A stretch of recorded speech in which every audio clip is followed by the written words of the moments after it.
अल्हम्दुलिल्लाहि रब्बिल आलमीन वल आक़िबतु लिल मुत्तक़ीन वस्सलातु वस्सलामु अला रसूलिल करीम अम्मा बअद फ़अऊज़ु बिल्लाहि मिनश शैतानिर रजीम बिस्मिल्लाहिर रहमानिर रहीम व अम्मा बिनिअमति रब्बिका फ़हद्दिस आमनतु बिल्लाहि सदक़ल्लाहु मौलानाल अज़ीम व सदक़ रसूलुहुन नबियुल उम्मियुल मुतीउल मुबीनुल मुईनुल करीम व नहनु अला ज़ालिका लमिनश शाहिदीन वश्शाकिरीन वल्हम्दुलिल्लाहि रब्बिल आलमीन। या खुदा बहरे जनाबे मुस्तफ़ा इमदादकुम या रसूल अल्लाह मज़बहरे खुदा इमदादकुम या शहीद करबला या दाफ़ी करबला गुलरुख़ा शहज़ादे गुलमुक़बा इमदादकुम गौसे आज़म बमने बेसरो सामा मददे क़िबले दी मददे काबे ईमा मददे बगिरदाबे बला उफ्ताद कश्ती मददकुम मददकुम मददकुम या मुईनुद्दीन चिश्ती क़ादिरिय्यम नारे या गौसे आज़म ज़नम दमज़ शेख अहमद रज़ा ख़ान क़ुत्ब आलम ज़नम बलग़ल उला बिकमालिही कशफ़त दुजा बिजमालिही हसुनत जमीउ ख़िसालिही सल्लु अलैहि व आलिही। करूँ तेरे नाम पे जाँ फिदा न बस एक जाँ दो जहाँ फिदा दो जहाँ से भी नहीं जी भरा करूँ क्या करोड़ों जहाँ नहीं। जिसको अपने नबी से जितनी मोहब्बत का एहसास हो कोशिश करें उतनी ही आवाज़ के साथ रसूल और आले रसूल की बारगाह में दुरूद व सलाम की डालियाँ निछावर कर लें। पढ़ें बावाज़ बुलंद अल्लाहुम्मा सल्लि अला सय्यिदिना व शफ़ीइना व नबीना व मौलाना मुहम्मदिन व आलिहि व अस्हाबिहि व सल्लम अलैका या रसूलल्लाह सल्लल्लाहु तआला अलैहि वसल्लम। अज़ीज़ान मिल्लत इस्लामिया, शुरू से लेकर अब तक आपने यके बाद दीगरे नात व मनक़बत समाअत फरमाई और उलमाए अहले सुन्नत के नूरानी बयानात से अपने ज़ाहिर व बातिन को भी मुज़य्यन किया। अभी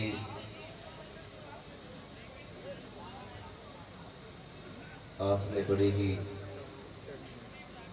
खूबसूरत लबो लहजे में भाई ज़ाकिर इस्माइली साहब क़िबला को समाअत फरमाया। इनसे पहले हज़रत अल्लामा मौलाना कामरान अज़हरी साहब क़िबला को भी आपने सुना। थोड़ी देर के लिए मैं भी हाजिर खिदमत हूँ। आपसे बस इतनी सी गुजारिश मेरी रहेगी, जितनी देर भी सुने महब्बतों के साथ सुने।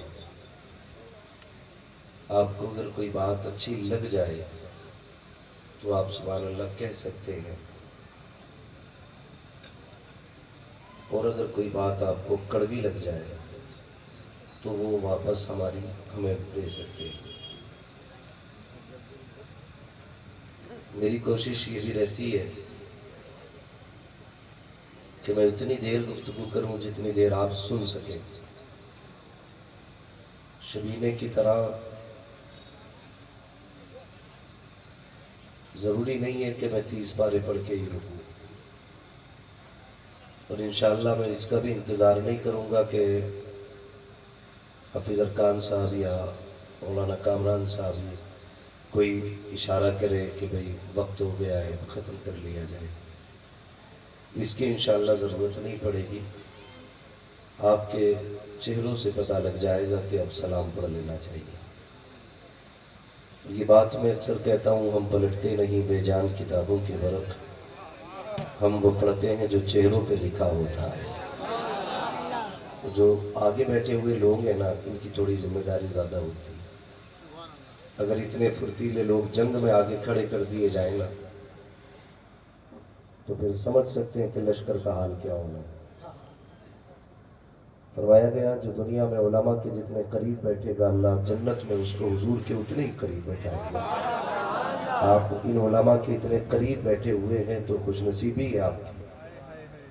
और ख्याल रखिएगा कि अगर मैं कुर्सी पर बैठा हूँ तो इसका मतलब ये नहीं कि मैं बड़ा हूँ, जो मिंबर पे बैठे हैं ये छोटे लोग हैं, ऐसा नहीं है। मैं कुर्सी पे इसलिए बैठा हूँ ताकि आपसे बात करने में आसानी हो।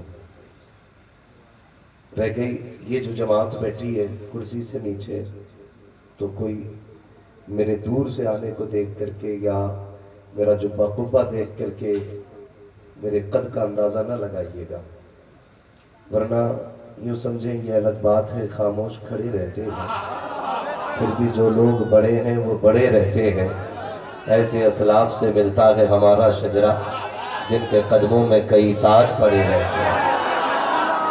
तो ये जो हमारी पुरानी जमात नंबर शरीफ पर बैठी है, अल्लाह इनके बालों की सफ़ेदी का सदका अता करे और आज की रात की अल्लाह हम सब की हाज़िरी कबूल फरमा ले। ये मुबारक जमात तशरीफ़ फरमाए। मैं तो आपको एक मशवरा दूंगा कि इन उलमाए अहले सुन्नत की कदर किया करो, इनकी इज़्ज़त किया करो और इनसे दुआओं की दरख्वास्त किया करो, इसलिए कि ये वो जमात है अगर इसमें से एक बंदा हाथ उठा के दुआ कर दे, बाकी आमीन कह दे तो अल्लाह बिगड़े मुकद्दर सवार देता है। तो अल्लाह हम सबको अपने उलमा की कदर करने की तौफीक अता फरमाए और इनका एहतराम करने की मौला हम सबको तौफीक अता फरमाए। उम्मीद करता हूँ यहाँ जितने लोग बैठे होंगे सारे सुन्नी सही और अकीदा बैठे होंगे। सारे बरेलवी बैठे कि नहीं? जितने बरेलवी हैं बस वही बोले या रसूल अल्लाह। माशाल्लाह इतनी तेज़ आवाज़ निकाली है कि एक दो सुले कुल्ली तो भीड़ में ऐसे ही मिल जुल जाएगा, पता ही नहीं चलेगा। लेकिन मैं थोड़ा सा अलग मिजाज रखता हूँ। मैं नहीं कहूँगा भाग जाए उठ करके यहाँ से, मैं तो कहता हूँ जिस फिरके का बंदा वो बैठना चाहे आके बैठे और बाद में बरेली वाले को गाली देना। पहले ये देखो बरेली वाले के नौकर क्या बातें किया करते हैं। वो फरमाया करते थे खतीब मशरिक, गैरों से कहा तुमने, गैरों से सुना तुमने, कुछ हमसे कहा होता कुछ हमसे सुना होता। हाँ, तो मैं उठा के भगाने का कायल नहीं हूँ, अलबत्ता मुसाफिर भी मैं नहीं करता हूँ, दुआ सलाम भी मेरा उनसे नहीं है जिनका रिश्ता हुजूर से पक्का नहीं है, ये सीधी सच्ची बात है। लेकिन अगर कोई बंदा बैठा है तो बैठे आकर के। हमारा अपना अकीदा ये है कि ये हुजूर की महफिल है, अगर इसमें कोई सुले कुल्ली भी आके बैठेगा इसकी बरकत से इंशाअल्लाह जब सलाम होगा ना तो वो भी यही कहता हुआ जाएगा, मैं मुजरिम हूँ आका मुझे साथ ले लो, रास्ते में है जा बजा थाने वाले। अल्लाह सलामत रखे हमारे भाई महराज साहब को कि अल्लाह ने करम फरमाया, बेटी से नवाजा। आज उन्होंने इतनी बड़ी महफिल सजाई है, रब चाहेगा तो उनकी बेटी की महफिल में खातून जन्नत के बाबा की भी तशरीफ हाजिरी होगी अगर वो चाहेंगे तो। और कभी कभी मिंबर से कहा जाता है, हम ही लोग कह देते वो आएंगे मदीने से तू घर से चल के आ, है ना, तो हम हुक्म नहीं लगा सकते। हुजूर आका है, मालिक है, मुख्तार है, मर्जी है उनकी, वो चाहे तो आ सकते हैं और अगर ना चाहें तो लेटे लेटे अपने मज़ार से यहाँ बैठने वाले एक एक बंदे को मुलाहिज़ा फरमा सकते हैं। ठीक है जी, सबका अकीदा है ना कि हुजूर देख रहे? बोलो है कि नहीं सबका अकीदा? देखिए मैं बताऊं, ये हज़ारों हज़ार का इतना बड़ा सैलाब है, लेकिन इसमें अक्सर लोगों ने सर हिलाए हैं। ऐसे जो बैठे वो अल्लाह का शुक्र अदा करें कि कुर्सियाँ मिल गई हैं, और जो खड़े हैं वो सब्र करें और इस बात पर शुक्र अदा करें अल्लाह ने इतनी मजबूत टांगे दी है कि ये बैठ के सुन रहे, हम खड़े होकर हुजूर की बातें सुन रहे। दिल थोड़ा कोई ना करे, जो बैठे ना तो वो थोड़ा सा ड्यूटी अपनी मजबूती से निभाए। हाँ, वरना अगर आप थक गए हो तो फिर आप हट सकते हैं, जो खड़े वो बैठ सकते हैं। क्या रहा है, आप ताज़ा दम है कि थक गए आप लोग? तैयार है सारे लोग? तो मैंने एक बात कही थी कि सर नहीं हिलाना है, जबान से बात करना है, सर नहीं हिलाना है। जो बात अच्छी लगे सुभान अल्लाह कहना है, यस और नो पे यस और नो कहना, हाँ ना कहना है, बस इतना करना है। आपसे कोई अंगूठे लेकर के जमीन लेने में नहीं आया हूं, आपके मकान पे कब्जा करने में नहीं आया हूं। जिम्मेदारियां जितनी थी जलसे की उठा ली भाई महराज साहब ने, कोशिशें जितनी करनी थी कामरान नजरी साहब कर चुके, हमारे अरकान साहब हजरत, ये तमाम तर उलमा इकराम ने अपनी अपनी जिम्मेदारियां उठा ली है। अल्लाह का शुक्र अदा करते हैं कि आज की रात महबूब की बातें करने के लिए उसने हम लोगों का इंतखाब किया और सुनने के लिए आप लोगों का इंतखाब किया। इस बात पे भी अल्लाह का शुक्र अदा करते हैं। अल्लाह ने महराज भाई को बेटी से नवाजा। यकीन करें बड़े बड़े नारों से, बड़े बड़े नजरानों लिफाफों से भी इतनी खुशी नहीं होती है जब कोई बेटी के आने पे इतनी खुशी करता है, तो जितनी खुशी उसकी खुशी पे हुआ करती है। ये कड़वी सच्चाई है। बेटियां कल भी मारी जाती थी, बेटियां आज भी मारी जाती हैं। फर्क इतना है, कल पैदा होने से पहले नहीं बाद में मारी जाती थी, और जवान होने से पहले मार दी जाती थी। आज पैदा होने से पहले मार दी जाती है और जवान होने के बाद भी मारी जाती है। गौर करने वाली बात, बहुत गौर से मेरी एक एक बात सुनिएगा। जरूरी नहीं है मैं 2 घंटे गुफ्तगू करूं। तूफान नूह लाने से आखिर क्या फायदा, एक अश्क ही बहुत है अगर कुछ असर करे। खुदा करे आज महराज भाई की इस महफिल के सदक़े में किसी बेटी को आज के बाद इज्जत मिलना शुरू हो जाए,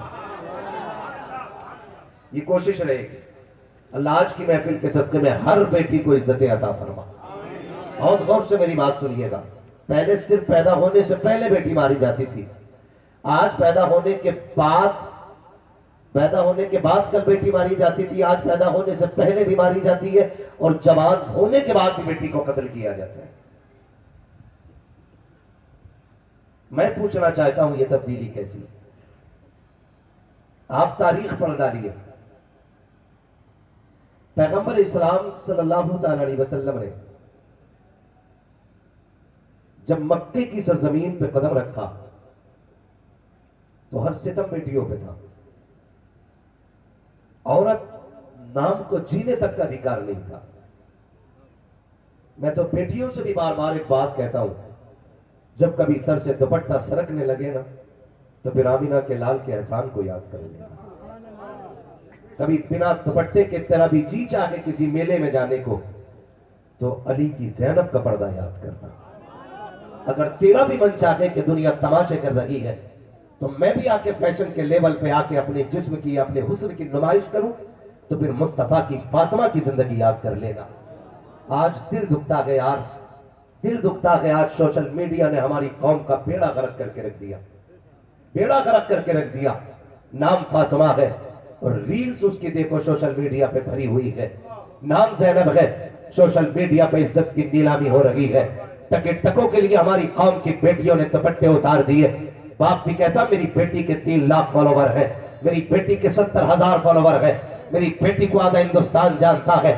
आग लगे ऐसे फॉलोवरों को जो सिर्फ जानने के लिए और सिर्फ हुस्न के मतवाले होते हैं, जो सिर्फ तेरी बेटी की इज्जत के लुटेरे होते हैं। क्या करोगे इन फॉलोवरों का जो मरने के बाद काम ना आ सके? अगर फॉलोवर बनाना है तो रब के फरिश्तों को फॉलोवर बनाओ, रब के चाहने वालों को फॉलोवर बनाओ। दावे के साथ कहता हूं, अगर तेरी लाश इन फॉलोवरों के बीच में 5 लाख नहीं 5 करोड़ के बीच में होगी, कोई तुझे हाथ लगाने नहीं आएगा। लोग तेरे जिस्म से डरेंगे। क्या ही अच्छा हो तू कनीज़े फातिमा ज़हरा बन जा और तेरा जनाजा चलेगा। खुदा की कसम वली भी बढ़ बढ़ के काम दे देंगे, उलमा बढ़ बढ़ के काम दे देंगे। लोग पूछेंगे ये किसका जनाजा है? कोई कहेगा प्रधान की बेटी का जनाजा है, कोई कहेगा ठेकेदार की बेटी का जनाजा है, लेकिन फरिश्ते कहेंगे चुप हो जाओ, तुम नहीं जानते हो ये कनीज़े फातिमा ज़हरा का जनाजा था।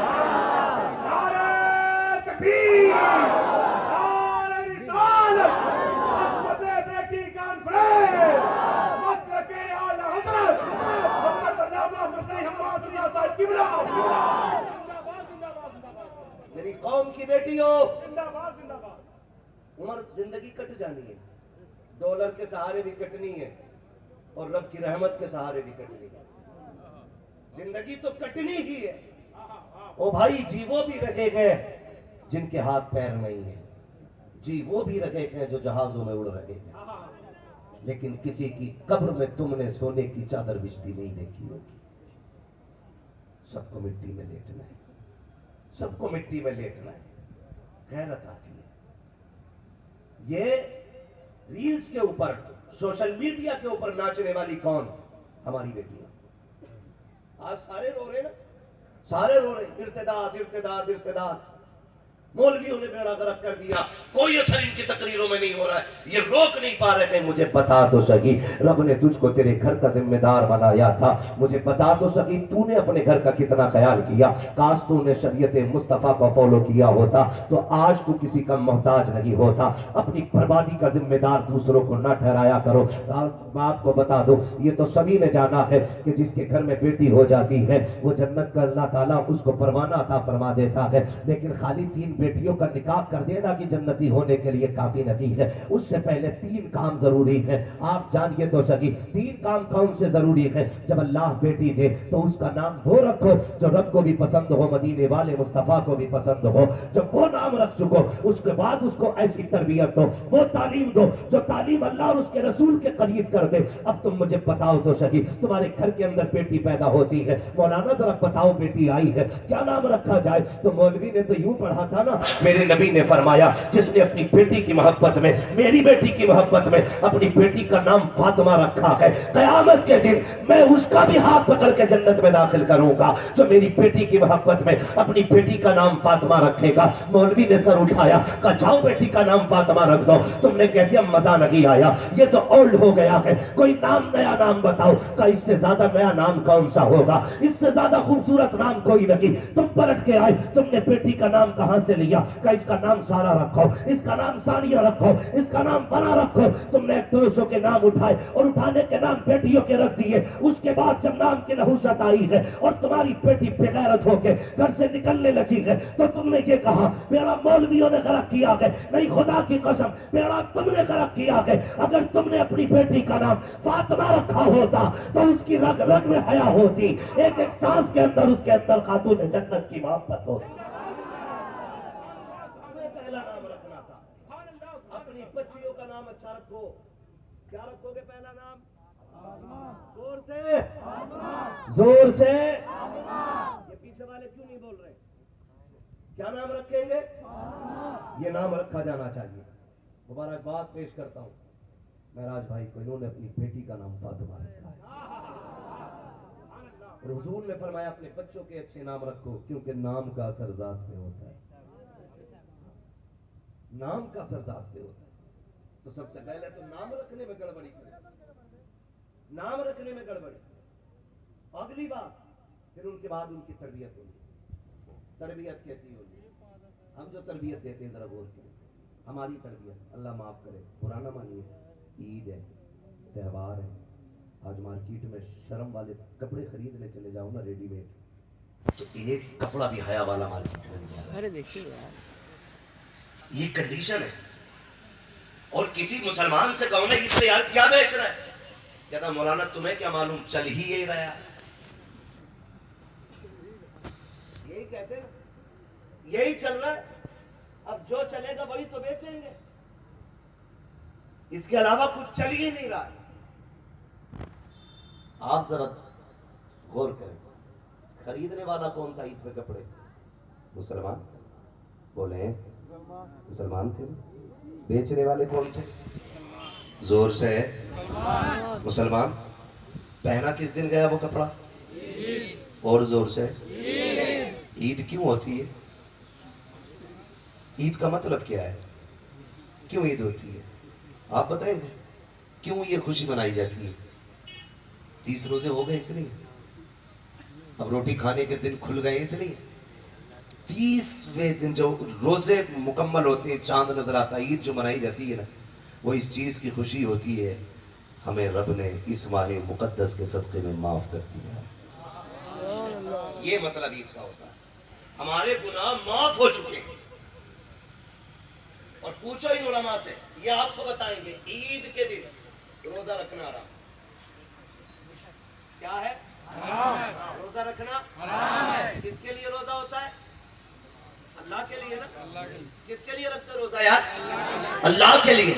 लेकिन ईद के दिन रोजा रखना, सारे बोले मैं कुछ बताना चाहता हूँ, ईद के दिन रोजा रखना और जोर से क्यों? क्योंकि उस दिन हम अल्लाह के मेहमान होते, उस दिन हम अल्लाह के मेहमान होते हैं, इसलिए हमें रोजा रखना हराम है। उस दिन हम रोजा नहीं रख सकते हैं। आज हम अल्लाह के मेहमान हैं। अब मुझे बताओ तो सही, मैंने आपकी दावत की, आप वैसा चेहरा बना के आते हो जैसा मौलवी को पसंद है। मैं इसलिए तकरीर करने आया क्योंकि मुझे तकरीर के लिए बुलाया गया है। हम जिसके दरवाजे पे जाते हैं बुलावे पे, कोशिश ये रहती है उसको हमसे नाराजगी ना हो। मुझे बताओ तो सही, ईद के दिन हम तो रब के मेहमान थे और खुशियां भी इसलिए मनाई जा रही थी कि ईद का दिन है। आज हम गुनाहों से साफ हो गए हैं, हमारे रब ने हमें माफ कर दिया है। जैसी ईद के दिन सूरज निकला है, हमारी बेटियों ने बेगैरती वाला लिबास पहना, ऐसे कपड़े जिनमें बदन नजर आ रहा था। ईद के नाम पर अय्याशियों के बाजार गर्म किए गए, चौराहों पर बेटियां बेपर्दा घूमने निकल गई। मैं पूछना चाहता हूं, उस वक्त फरिश्ते क्या कहते होंगे जिस दिन तुम्हें ईद की खुशी के अंदर रोजे रखने को हराम किया गया, तुम्हें रब की तरफ से दावत दी गई है। उस दिन हमारी बेटियों ने बेगैरती वाला लिबास पहना और फिर ये लोग कहते हैं क्या हो गया है, रमजान भर इबादत की है, अभी महीना गुजरा है, देखो तो बारिश लगी हो रखी है। बताओ तो सही, अगर अल्लाह को राजी करने की बजाय उसको नाराज करोगे तो बारिश कहां से होगी, रहमत कैसे आएगी? ए मेरी कौम की बेटियों, फैशन में कुछ भी चलता हो, तुम्हें डिजाइन नहीं देखना है। अगर देखना है तो लिबास फातिमा ज़हरा देखना है, मुस्तफा की पसंद देखना है। दुनिया कुछ भी पहने, तुम वो पहनो जिसको खुदा पसंद करे, मुस्तफा पसंद।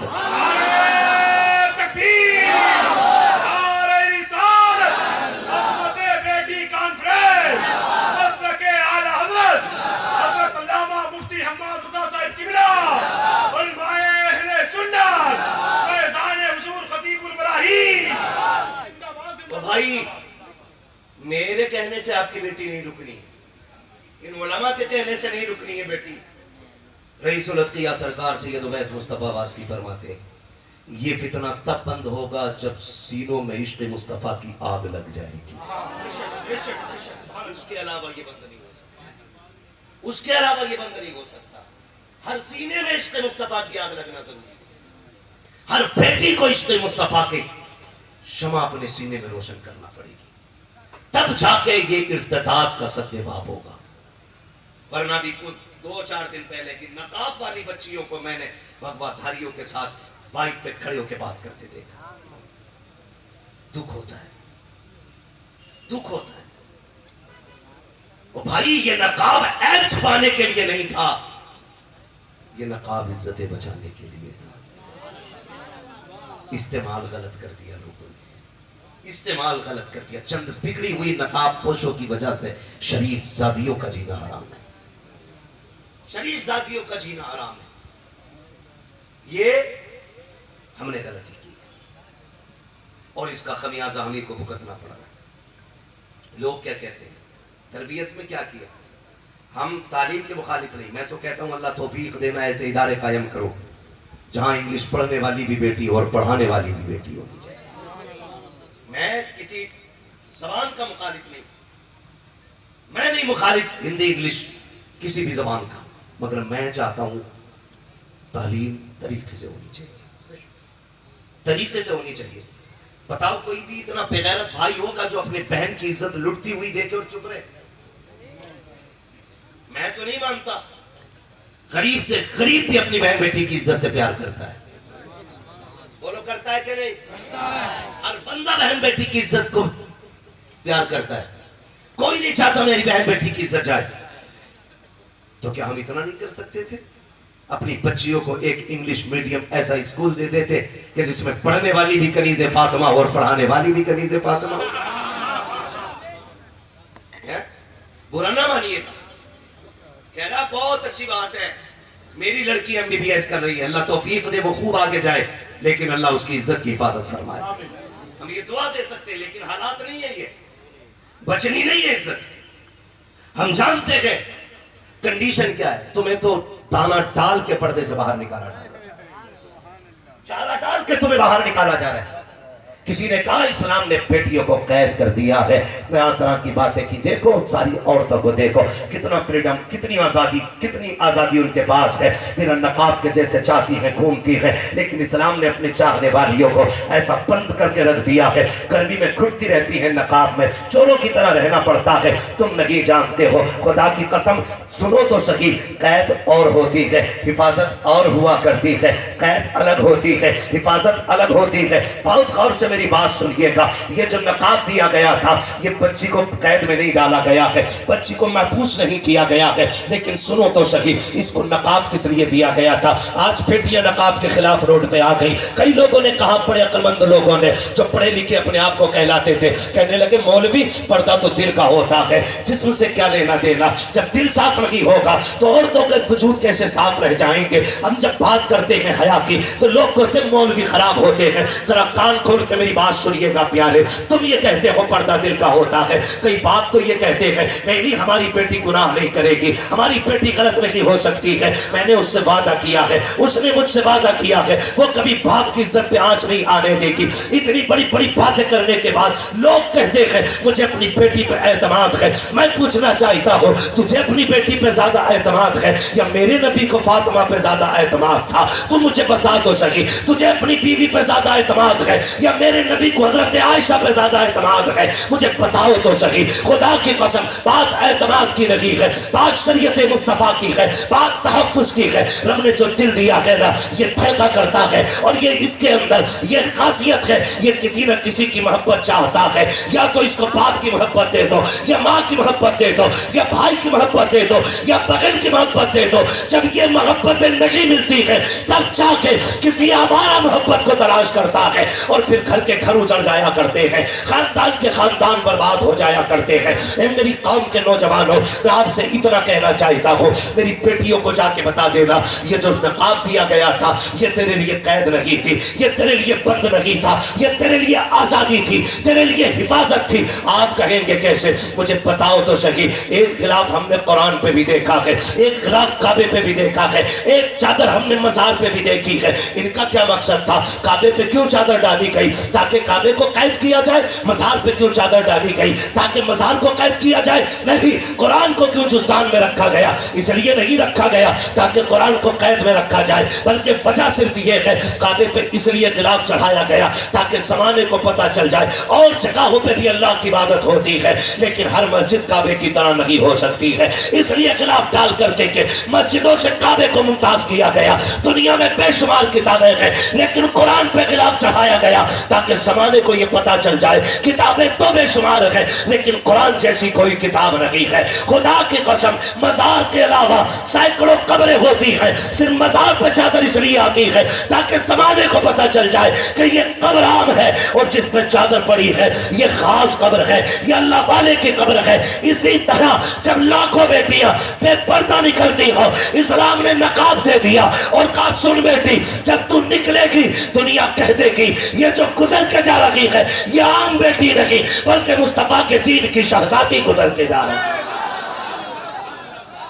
इसलिए तुम्हें नकाब दिया गया, लेकिन हमने इसको भी तमाशा बनाया। और तो नकाब में भी इतने मॉडल आ गए हैं।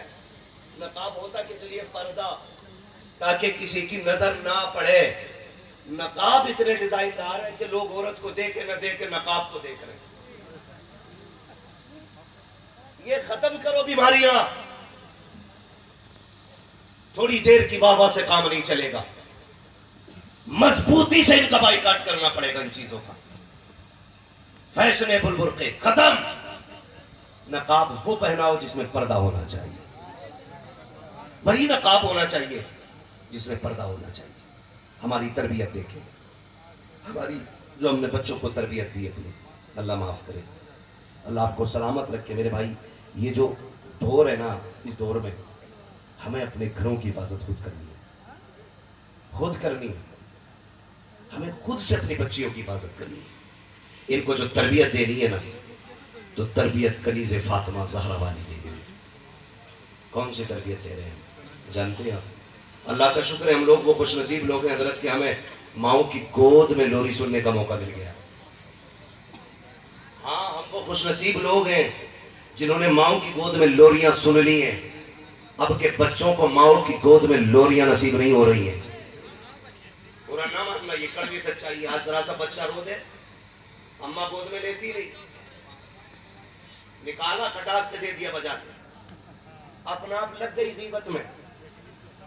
बच्चा रो रहा है, टुनटुना लगाया, दे दिया। बहुत छोटा बच्चा तो वो यही सोच रहा है ये क्या आ गया हाथ में। थोड़ा समझदार है तो वो ये सोच रहा है इसमें आवाज कैसे आ रही है। और ज्यादा समझदार है तो कह रहा है ये बना कैसे। मतलब सारे उसी में ही लगे और अपना आप काय में लगी है। बताओ तुम्हारी सास कैसी है, अब तो न लड़ती है। तुम्हारी खाला ने जो वो गाली दी थी वो बात फाइनल हो गई। ऐसा लगता है जैसे देश यही चला रही है। मैं मां बापों से गुजारिश करूंगा, गोद बच्चों का ये अपना जाती हक है। इन बच्चों को गोद का हक दो, वरना याद रखना आज तुम बचपन में इन्हें सीने से नहीं लगाओगे, कल जब तुम बूढ़े होगे ये तुम्हें सीने से नहीं लगाएंगे। गलत कर रहे हो तुम। और ये सिर्फ बच्चों के साथ नहीं, आप अपने साथ भी गलत कर रहे हैं। आपके साथ बुरा हो रहा है इसलिए कि जब आप बूढ़े हो जाएंगे तो फिर ये आपको मोबाइल थमा के चले जाएंगे। और हो रहा है भी, जो बुढ़ा ज्यादा बोलता है ना तो उसका लल्ला मोबाइल लाके देता है, लो इसे चलाओ। अब्बा से टेंशन फ्री, महीने में एक बार रिचार्ज करना अब्बा का। हाँ, और अब्बा को हरफा बिजी किया। जिस उम्र में तस्बीह होनी चाहिए थी, जिस उम्र में सजदे और मुसल्ला होना चाहिए था, उस उम्र में अब्बा कह रहा रख दे रोटी बाद में खाऊंगा, पहले ये सीरियल पूरा हो जाए। आज तक कुरान के लिए अब्बा नहीं लड़ा कि बेटे चश्मा बनवा के ला दे। लेकिन जिस दिन से लल्ला ने मोबाइल दिया ना, धुंधला हो जाना, धुंधला कह रहा दूसरा ला, इसमें साफ नहीं दिख रही फोटो। अरे जवानियां तो बर्बाद थी ही थी, और आज ने बुढ़ापे बर्बाद कर दिए। माँ बाप को बुढ़ापे बर्बाद कर दिए। टाइम नहीं कट रहा, मोबाइल दे दिया, ला के उठा के लो पढ़ो, लो इसको देखो, कोई काम नहीं है।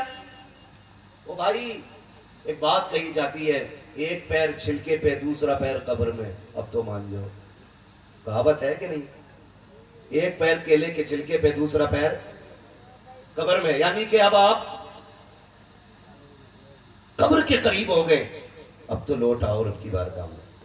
लेकिन अब तो बूढ़े भी मस्जिद में दिखाई नहीं देते, क्योंकि ये जो है ना पाबंदी से सीरियल देख रहा है, पाबंदी से सीरियल देख रहा है। और हमारे घरों को जो आग लगी है ना इन सीरियलों से लगी है। पाकिस्तान का है, पाकिस्तान का सीरियल है, कोई बात ना, उसमें सब ज़ैनब जुबैदा खातून सारी ऐसी नाम है। इस आधा घंटे के सीरियल ने 60 साल में आग लगा दी। हुआ क्या? अब तो कपड़े भी, ये कौन सा पाकिस्तानी सूट है, ये कौन सा है, ये जापानी सूट है। वो भाई सारे अपने बन रहे यूपी में कपड़े, हमारे यहां की बिरादरी कपड़े तैयार कर रही है, लेकिन छाप क्या हो गए पाकिस्तानी। क्यों? कि फला सीरियल में ये सूट चला, अब वही चलेगा मार्केट में। जो फला सीरियल में चला वही मार्केट में चलेगा। तुम्हें क्या लगता है ये तो 3 घंटे का सीरियल होता है, ये जो आपकी रियल लाइफ होती है ये आपकी रियल लाइफ के लिए पूरा सबक बन सकती है। खुदा की कसम जिन लोगों ने इसको अपनाया है उनके घरों में आग लगती जा रही है। लोग बातें करते हैं, नहीं नहीं जी ये तो आम बात हो गई है, दौर के हिसाब से चलना पड़ता है। अब तो देवर भी भाभी की गोद में बैठ सकता है, अब रिश्तों में कोई फासले नहीं रह गए हैं। पूछो जब के उलमा से, फरमाया गया देवर से ऐसा पर्दा करो जैसे मौत से भागा जाया करता है। आज कितने पर्दे हमारे घरों के अंदर रह गए हैं। जिसको मौत कहा गया है आज वही गोद के अंदर बैठा हुआ है। फिर जब घरों को आग लगती है तो रोते फिर रहे हो। खुदा की कसम अगर घरों को बचाना है, अपने घर के अंदर ये 1.5 घंटे का सीरियल लगी, बल्कि फातिमा ज़हरा की जिंदगी उठा के ले आओ। खुदा की कसम तुम्हारी दुनिया भी जन्नत नजर आएगी और कब्र भी जन्नत नजर आएगी।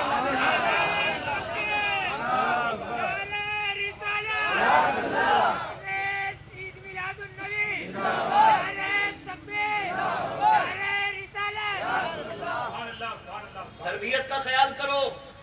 दूसरा काम है बच्चियों की तरबियत। बच्चियों की तरबियत, और तरबियत कैसे की जाती है? तरबियत कैसे की जाती है सुने कभी गौर से, पढ़े खातून जन्नत। हाँ, एक दिन सैयदा ज़ैनब रज़ी अल्लाह तआला अन्हा कुरान पढ़ रही थी, आवाज़ थोड़ी तेज़ हो गई। खातून जन्नत सैयदा फातिमा ज़हरा ने बेटी की कलाई पकड़ के कहा था, ज़ैनब, औरत की आवाज़ भी कभी पर्दा होता है। मेरी बेटी भले कुरान पढ़ रही है, लेकिन ये आवाज़ घर के बाहर नहीं जानी चाहिए। ये कौन तरबियत कर रहा है? खातून जन्नत तरबियत कर रही है अपनी बेटी की। खातून जन्नत, बेटी, औरत की आवाज का भी पर्दा होता है। जब आपने ये तरबियत की तो जमाने ने देखा है। खुदा की कसम, करबला के रेगुजार से लेकर के यजीद के दरबार तक खातून जन्नत को आप पढ़ लीजिए। खातून जन्नत की बेटी सैयदा ज़ैनब को आप पढ़ लीजिए। खानदान तो लुटा है, लेकिन किसी ने आपको बेपर्दा होते हुए नहीं देखा। पूरा खानदान शहीद हो गया है, लेकिन किसी खैर महरम ने सैयदा ज़ैनब की सही आवाज नहीं सुनी थी। यहां तक कि यजीद के दरबार में भी जब सैयदा ज़ैनब खुतबे के लिए खड़ी हुई थी, एक नबीना साहबी खड़े होके कह रहे थे, ओ यार बताओ तो सही, लगता है अली आ गए हैं, मुझे अली से मुलाकात करा दी जाए। किसी ने रोते हुए कलाई पकड़ा, कहा बाबा क्यों कह रहे हो? कहा देखते नहीं हो, ये जो खुतबे की आवाज है ये तो अली की आवाज लग रही है। कहा ना बाबा, ये अली की आवाज लगी, बल्कि अली की शहजादी ये ज़ैनब की आवाज है। कहा ये कैसे बदल गई? कहा इसलिए ज़ैनब ने आवाज बदल दी ताकि किसी गैर महरम के कान ज़ैनब की असली आवाज को सुन ना सके। इसे पर्दा कहते हैं। और तेरी बेटी आकर के सीरियल में बैठ गई, आके कैमरे के आगे बैठ गई। $5000 आ रहे मेरी बेटी के, आग लगे इन डॉलरों में। दिल के फपोले जल उठे सीने के दाग से, इस घर को आग लग गई घर के चराग से। फाके कर लो, लेकिन इज्जत ना बेचो, इज्जत ना बेचो। मैं जहां तक जानता हूं, जो आज बेटियां मुर्तद हो रही हैं, उसकी 2 वजह सबसे बड़ी मेरी नजर में। नंबर 1, या तो लालच और या फिर मजबूरी, बस। वरना मजहब इस्लाम इतना प्यारा मजहब है, जो इसमें एक बार आ जाता है फिर इसे छोड़ के जाने को दिल नहीं करता है। और जिसने इसकी हलावत को पा लिया वो मर जाता है, लेकिन मजहब इस्लाम नहीं छोड़ता है। 2 वजहें मुझे लगी, या तो लालच और या फिर मजबूरी। लालच क्या?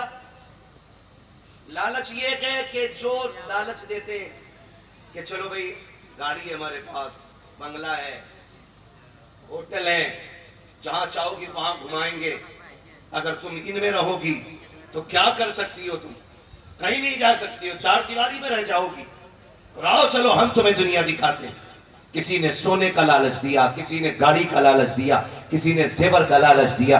ए मेरी बहन, ए इस्लाम की शहजादी, सुन तो मेरी बेटी कान खोल करके, दुनिया की कोई भी दौलत तेरी इज्जत की कीमत नहीं बन सकती है। अल्लाह ने जितनी बड़ी इज्जत तुझको अता की है, सारी दुनिया का सोना एक पल्ले में रखा जाए और किसी गरीब की बेटी की इज्जत को एक पल्ले में रखा जाए, फिर भी एक गरीब की बेटी की इज्जत का बदल पूरी दुनिया का सोना नहीं बन सकता है। ये तेरी इज्जत का कमाल रब ने अता किया है, ये इज्जतें तुझे रब ने दी थी। तो बेटियां चली जाती है जेवर छोड़ करके। मेरी बहन बेटी कान खोल के सुन लेना, ये दुनिया की जिंदगी 4 दिन की है। कितने दिन जी लोगी? 60 साल, 70 साल, 80 साल, 100 साल, मौत सभी को आनी है। एक दिन सभी को मर जाना है, कोई यहाँ नहीं रखेगा, तुमको भी चले जाना है। ए मेरी बहन कान खोल के सुन, अगर फाके करने पड़े अल्लाह की रजा के लिए फाके कर लिया करो। अगर एक जोड़ी कपड़े में जिंदगी गुजारनी पड़े, एक जोड़े कपड़े में जिंदगी गुजार लो। अगर एक जोड़े कपड़े में जिंदगी गुजारोगी, जन्नत के अंदर तुम्हारी खूब खूबसूरत ड्रेसें मौजूद हैं, अगर तुम फाके करके जिंदगी काट लोगे, अल्लाह जन्नत की नहरें तुम्हारी कब्रों की तरफ मोड़ देगा, फिर देखना सबसे ज्यादा सुकून तुम पाओगी। लेकिन मेरी बहन बेटियों को किसकी नजर लग गई? वो होटल के लालच में, जेवर के लालच में आकर के अपना दीनो ईमान बेच के चली जाती है। आओ तुम्हें तारीख का एक फर्क पल के दिखा देता हूँ, एक फर्क पलटो। चलो चलते हैं, इस्लाम का इब्तदाई दौर है, मदीने शरीफ की गलियां है, यहूदियों का बाजार है। इस्लाम की एक शहजादी एक सुनार की दुकान से सोना खरीदने के लिए आई है। जैसी सोना खरीदने के लिए शहजादी आई, उसने आकर के खरीदो फरोख्त की बातें शुरू की है। इस्लाम की शहजादी का सारा बदन पर्दे में छुपा हुआ था, थोड़ा सा हाथ खुल गया। उसने कहा कि ये जेवर कितने का है? जब रेट कीमत होने लगा, उसके रंग पे नजर पड़ गई उस सोने वाले की। वो चूंकि यहूदी था, उसने देखा उसके जिस्म के हिस्से को, कहने लग जाता है, खातून कीमत क्या पूछती है, बस मेरे दिल को राजी कर ले, जितना चाहे सोना तुझे दे दिया जाएगा। इस्लाम की शहजादी ने इतना सुना, बड़ी तेजी से कपड़ों को समेटा, उठ के बाहर जाने लगी। जैसी बाहर निकली है, उसने कलाई पकड़ी, अंदर खींचना चाहा दुकान के। जैसी बच्ची के साथ जबरदस्ती की, बच्ची ने एक आवाज दी थी, है कोई इस्लाम का शहजादा जो अपनी बहन की लुटती हुई आबरू की हिफाजत करे? याद रखना प्यारे, वो अपनों का बाजार ना था, वो यहूदियों का बाजार था, और कोई अपना वहां पे नहीं था। जैसी एक आवाज गूंजी है, एक सब्जी की दुकान पर इस्लाम का शहजादा सब्जी खरीद रहा था, उसके कानों में ये आवाज टकराई है। उसने सामान तो छोड़ दिया, उधर दौड़ा जिधर से आवाज आ रही थी। जब उस जगह पर पहुंचा है, पहुंचने के बाद क्या देखा, एक यहूदी ने एक बच्ची का हाथ पकड़े हुए है और जाकर के उसके करीब खड़ा हुआ। बच्ची ने कहा था, मैं इस्लाम की शहजादी हूं, ये मेरे साथ साथी कर रहा है। इतना सुना, उसने आओ देखा ना थाओ देखा, तलवार निकाली, उसके हाथ पे दस्ता मारा, बच्ची की कलाई छुटाई, अपने कमर के पीछे खड़ा कर लिया। कहा, खबरदार, जब तक इसका भाई जिंदा है, किसी बेगैरत में हिम्मत रखी है, हमारी बेटी की आबरू की तरफ कोई आंख उठा के दे। और मोहब्बत मेरे अंदाज में नारे तकबीर, नारे रिसालत, अस्मत बेटी कॉन्फ्रेंस, मसलके आला हजरत हजरत अल्लामा मुफ्ती हम्माद रजा साहिब किबला, नारे रिसालत।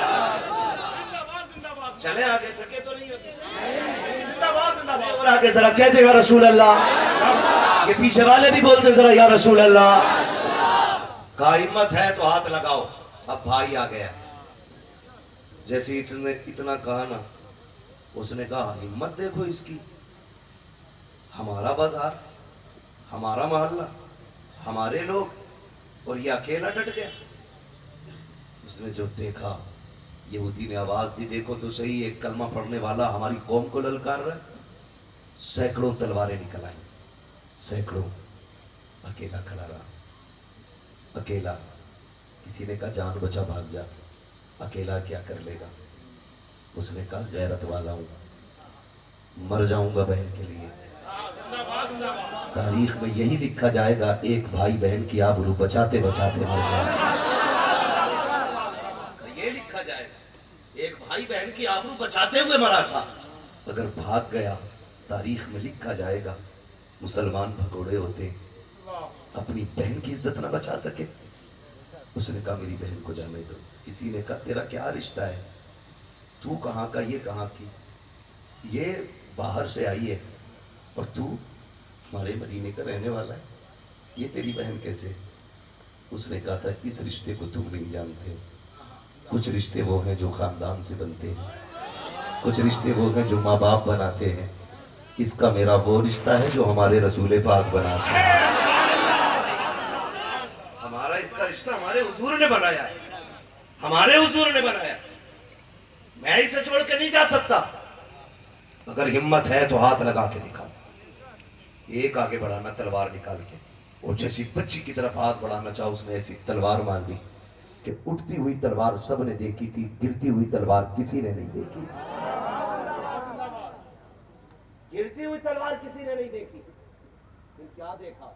एक सर था, एक धड़ था, वो इधर तड़प रहा था, ये इधर तड़प रहा था। जैसी एक लाश गिरी, सैकड़ों तलवारें हरकत में, टूट पड़े सबके सब। लेकिन फानूस बन के जिसकी हिफाजत हवा करे, वो शम्मा क्या पूछे जिसे रोशन खुदा करे। सैकड़ों तलवारें टूट पड़ी है, अकेला डट जाता है। सुबह से दोपहर हो गई, तलवार चलती रही। बहन की आबरू बचाते बचाते जब दोपहर का वक्त सूरज ढलने लगा, कहां तक अकेला सैकड़ों का मुकाबला करता। बाजू थक चुके थे, ताकत जवाब दे गई थी। जब लड़की ने यह देखा कि मेरे भाई की तलवार की रफ्तार धीमी हो गई है, अब बाजू थम से रहे हैं, अगर आज मेरी इज्जत लुट गई तो मेरा तो क्या है, मैं तो चली जाऊंगी। कयामत तक के लिए लोग नबी के मदीने को कहेंगे उनके मदीने में एक बेटी की आबरू लुट गई थी। अल्लाह अकबर, ये सोचते सोचते बच्ची की आंखें भीग जाती हैं। उसने ये नहीं कहा था मालिक मदद कर दे, हम 3 देगे बनाएंगे, मालिक मदद कर दे, मैं फला कलियर जाऊंगी। उसने ये नहीं कहा था फला मजार पे जाऊंगी। उसने सजदे में सर रखा और रो के कहा था मालिक तुझे तेरे महबूब की बेटियों का वास्ता, तुझे मुस्तफा की शहजादियों का वास्ता, इस बेटी की आबरू बचा ले। ये देख मेरे मालिक, अकेला मेरा भाई है, अकेला तलवार लेके खड़ा है, अगर ये चला गया मेरी इज्जत चली जाएगी। तेरे महबूब के मदीने को जमाना क्या कहेगा। ये रोती जा रही है, रब को आवाज देती जा रही है, आंसू बरसते जा रहे हैं, जमीन गीली होती जा रही है। इधर बाजू थमने लगे हैं, तलवार रुकने लगी है, जैसे कि इसने आह भर के अपने रब को आवाज दी मालिक या तो किसी को मदद के लिए भेज दे या हमारी आवाज हमारे आका के कानों तक पहुंचा दे। जैसे इसने इतना कहा है, पीछे से नारे तकबीर की सदा बुलंद होती है। जब बच्ची ने सर उठाया तो क्या देखती है, पीछे पीछे अली आ रहे थे, आगे आगे मेरे नबी आ रहे हैं। नारे तकबीर, नारे रिसालत, नारे हैदरी, असमती बेटी कॉन्फ्रेंस। जिंदाबाद जिंदाबाद। ओ मेरी बेटी, जो हो ज़ौक़े यकीन पैदा तो कट जाती है जंजीरें। हाँ, आज हम में ना वो ईमान ही नहीं रहा, ईमान ही नहीं रहा। आज हम ना सब अपनी अपनी छत बचाने में लगे, अपनी अपनी बचाने में लगे। अभी क्या है, अभी तो फलां के घर में आग लगी है, अभी मेरा घर बचा है, अभी बीच में 3 घर दूर है, तब जाके मेरा नंबर आएगा। याद रखना, जब आग लगती है ना बन में तो गीले सूखे सारे जलते हैं, आग फिर गीला सूखा नहीं देखती। खुदा अपनी बेटियों की हिफाजत करो। मेरी बहन, तुम ना इसी किरदार को अपनाने की कोशिश करो, इसी किरदार को अपनाने की कोशिश करो। जमाना जानता है तुम हुजूर के हो जाओ, कायनात तुम्हारी हो जाएगी, कायनात तुम्हारी हो जाएगी। तो बेटियों की तरबियत भी अच्छी करनी है, तरबियत भी अच्छी करनी है। दूसरा काम, एक काम हो गया नाम अच्छा रखना है, दूसरा काम तालीम और तरबियत ये अच्छी देनी है, तीसरा काम है इज्जत के साथ बेटी को रुखसत कर देना है। ठीक है जी, ये तीसरा काम बाद में आता है, बेटी को इज्जत के साथ रुखसत करना है। बात अगर रुखसती पे करें तो एक बात में कहता हूं, एक लालच हो गया, एक मजबूरी। मजबूरी क्या है, जिनकी उम्रें हो गई हैं और निकाह के पैगाम नहीं आ रहे और जिंदगी यूं गुजारना मुश्किल है, तो फिर वो बेटियां ज्यादातर ऐसी होती हैं उनमें से जो मजहब छोड़ जाती हैं। इसका जिम्मेदार कौन है, इसका जिम्मेदार कौन है जो बेटियां मजबूरी में मजहब बदल रही हैं? इसके जिम्मेदार हैं हम लोग, बुरा ना मानना, हम लोग। इसलिए कि अल्लाह ने 4 बेटे दे दिए तो उंगलियों पे गिन रहा है, 10 लाख इस पे मिलेंगे, 10 इस पे मिलेंगे, वो वाला डॉक्टर बन गया उस पर 15 मिल जाएंगे, वो इंजीनियर है उस पर 20 मिलेंगे। गुड़ा भाग कर रहा है, हराम का पैसा रखा, लूट ले जाके। हाँ, इतनी डिमांडें बढ़ गई, डिमांडें। और गरीब बाप करे क्या है, बेटी पालना आसान है। लोग कहते हैं क्या दिया है उसने, यार बेटी दे दी और क्या चाहिए था। आप जानते हो बकरीद आ रही है ना, बकरीद, बकरीद में क्या होता है, क्या होता है बकरीद पे? ये बच्चे बोल रहे हैं, बड़े भी बोल सकते हैं। इसमें क्या होता है, कुर्बानी। बकरीद पे क्या होता है, कुर्बानी होती है ना। उसमें ऐसा भी होता है, कुछ लोग 6 महीने पहले बकरा ले आते हैं, कुछ 2 महीने पहले, कोई साल भर पहले, कोई पालता ही घर में है ना। तो जब कुर्बानी के लिए बकरा जाता है ना, तो उसको भेजते हुए या बेचते हुए या कुर्बान करते हुए ना ख्याल आता है आता है कि नहीं? आता है ना, क्योंकि हम अगर 1 महीने के लिए जानवर खरीद लेते हैं, हमें उससे मोहब्बत हो जाती है। फिर एक बाप तो अपनी बेटी को 20 साल पालता है। अगर तुम्हें बकरा प्यारा हो सकता है तो बाप को बेटी कितनी प्यारी होगी। लोग कहते हैं क्या दिया है? लोग ना, तुम किसी से कबूतर लेने चले जाओ ना, फ्री में कबूतर, इतना सा होता है। कितना बड़ा होता है कबूतर? कितना बड़ा होता है? कितना बड़ा होता है कबूतर? इतना होता है ना कबूतर। आप एक कबूतर किसी से लेने चले जाओ, वो फ्री आपको नहीं देता। बाप का एहसान मान यार, 18 साल की 6 फीट की बेटी तेरे हवाले कर देता और तुझसे कुछ बदले में नहीं लेता, कुछ बदले में नहीं लेता। फिर भी कह रहा 10 लाख लूंगा। और गुस्सा तो उन बेगैरत बापों पे आता है जिन्होंने पूरी जिंदगी में 2 कमरे बनाए होते। कितने कमरे? जोर से बोलो ताकि गैरत आए। 2 कमरे बनाए होते पूरी जिंदगी में, और जहेज की इतनी लंबी लिस्ट लिए घूम रहा होता है। जहेज की लंबी लिस्ट लिए घूम रहा होता है, ये भी चाहिए, ये भी चाहिए। जहेज आया ना तो दीवान द्वारे में पड़ा है, समझ रहे ना? दीवान द्वारे में, सोफे गेट पे, और बेड जो है सिर्फ कमरे के अंदर है, बाकी अलमारी अंदर है। घूमने सुमने, वॉशिंग मशीन, सारी धूप में। मुखिया ये क्यों? जगह ना रही अंदर, जगह नहीं रही। बेगैरत, जब औकात नहीं थी तेरी इतनी, तो कम से कम भीख तो दामन के हिसाब से मांगता। अगर भीख भी मांग रहा था, अपनी औकात देख के मांगता। एक भिखारी आया बादशाह के दरबार में, गालिबन शेख सादिक शिराजी ने लिखा है। उसने आके कहा कि 1 रुपया दे दे, तो बादशाह ने कहा नहीं दूंगा, मुझे गैरत आती है। उसने कहा फिर पूरी सल्तनत दे दे, तो बादशाह कहने लगा अब तुझे गैरत आनी चाहिए। ये कौन सी बात? कर रुपया देना ये मेरी शान के खिलाफ है, और पूरी हुकूमत ले लेना तेरे जैसे बेगैरत की शान के खिलाफ है। समझ रहे? तो कम से कम इतनी तो गैरत आनी चाहिए। अपना घर नाप के जाता कि मैंने 20 साल में सिवाय घर बनाने के कुछ नहीं किया है, तो लिस्ट भी हिसाब से बनाऊं। तो ये औकात होती है इन लोगों की, रखने घर में जगह नहीं होती। और सबसे पहले घर में कुरान आता, अल्लामा जरी साहब, सबसे पहले कुरान आता। तो अम्मा देख के कह रही है क्या है? कुरान है ये। तो कह रही है कि पहले से तो 2 कुरान रखे थे, पहले से ही तो रखे, तो उन्हें कोई न पढ़ता। ये सास कह रही है बेगैरत कि 2 कुरान पहले से रखे, इन्हीं की क्या जरूरत थी? इन्हें मस्जिद में पहुंचवा दो, मस्जिद में पहुंचवा दो। ये कितना बड़ा अलविया है। घर के अंदर 5 मेंबर है ना, तो मोबाइल 6 है, लेकिन कुरान एक ही है। चलाने के लिए मोबाइल अलग अलग चाहिए, और एक कुरान को 6 लोग भी नहीं पढ़ते। वो भी महीने महीने रखा रहता है। उसमें भी सास कह रही है क्या जरूरत थी इसकी?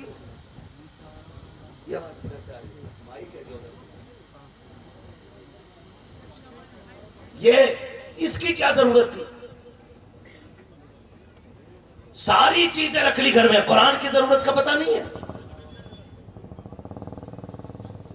इसलिए कि सास ने ना खुद पढ़ा है कुरान, ना बेटियों को पढ़ा है।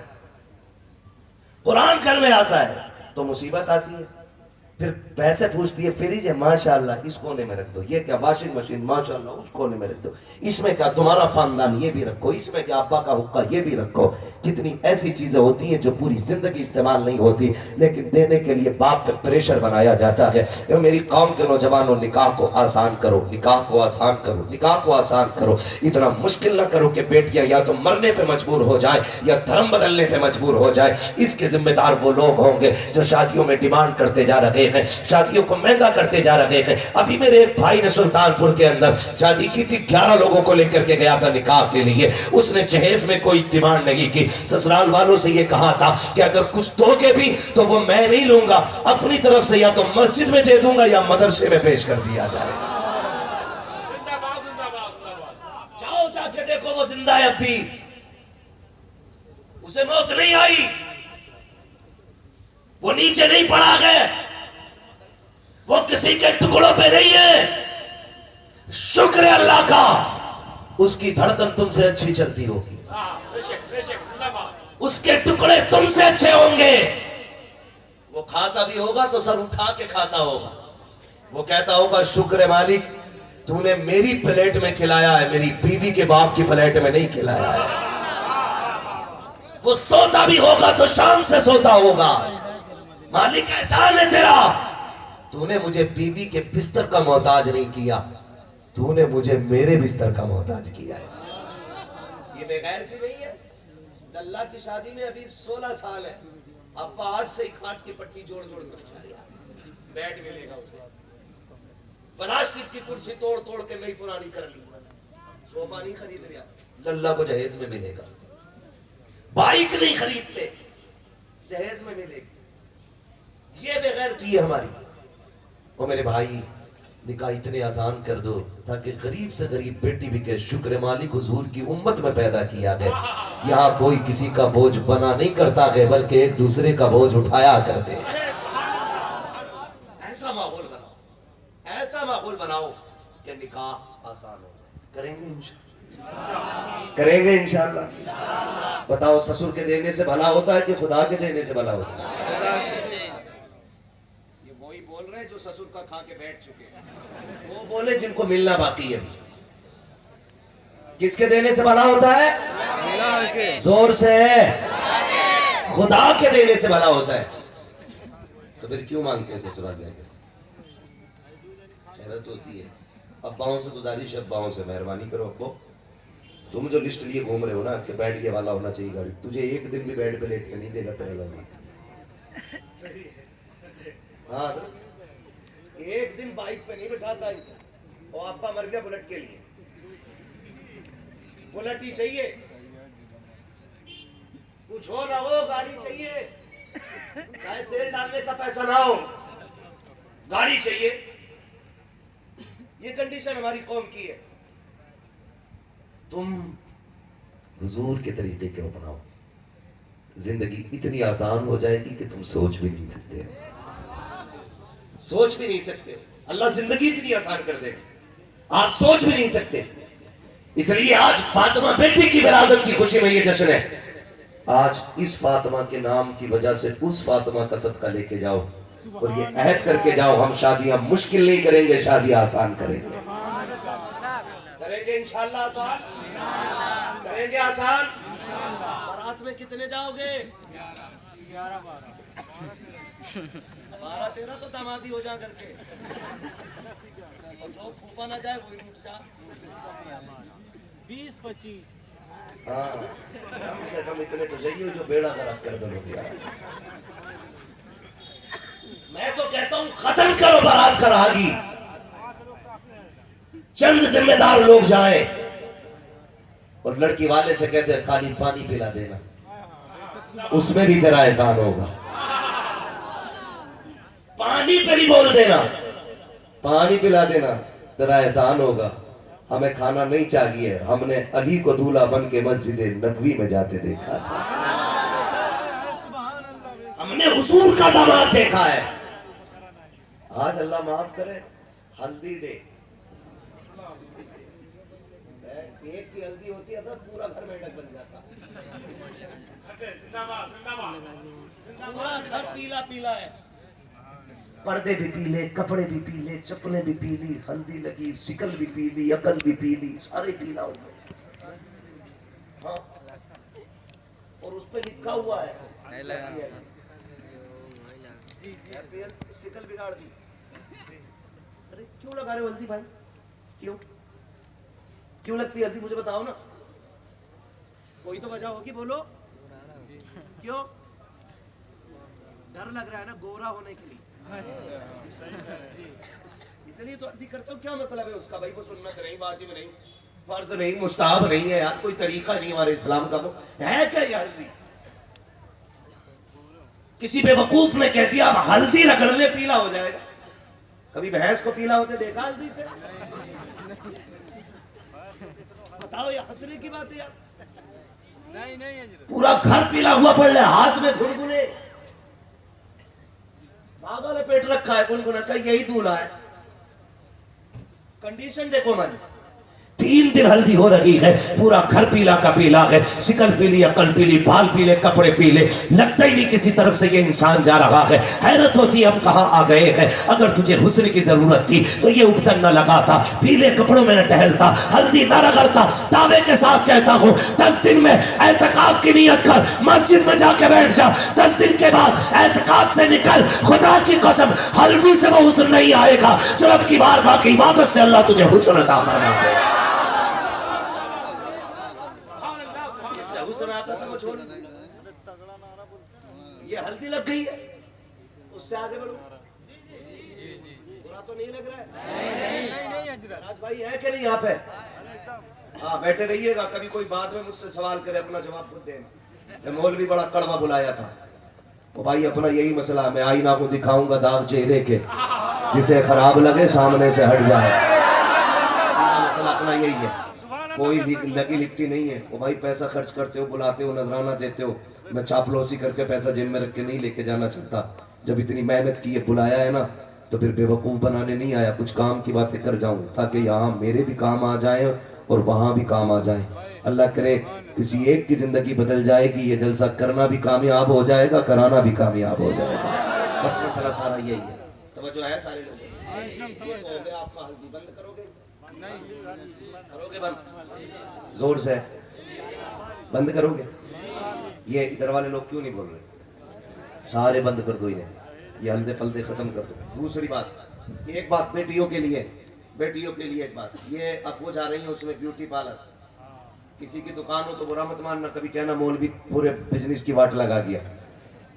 हाँ ब्यूटी पार्लर क्या होता? ब्यूटी पार्लर, ब्यूटी पार्लर में मेकअप है, शिकल बदल दी जाती, पूरी शिकल, रात में कुछ और थी, सुबह में कुछ और है। हाँ पूरी सूरत बदल दी जाती है। और मेरी बहन, मेरी बेटी, लोग तो इसलिए सोचते कि ला भाई आज दुल्हन बन रही है तो सबसे खूबसूरत लगे, लेकिन याद रखिएगा जिस शक्ल सूरत में शोहर की पहली नजर पड़ती है ना औरत में, उसको हमेशा वही जलवे खूबसूरत लगते हैं। वही नजारा उसे सबसे ज्यादा खूबसूरत लगता है।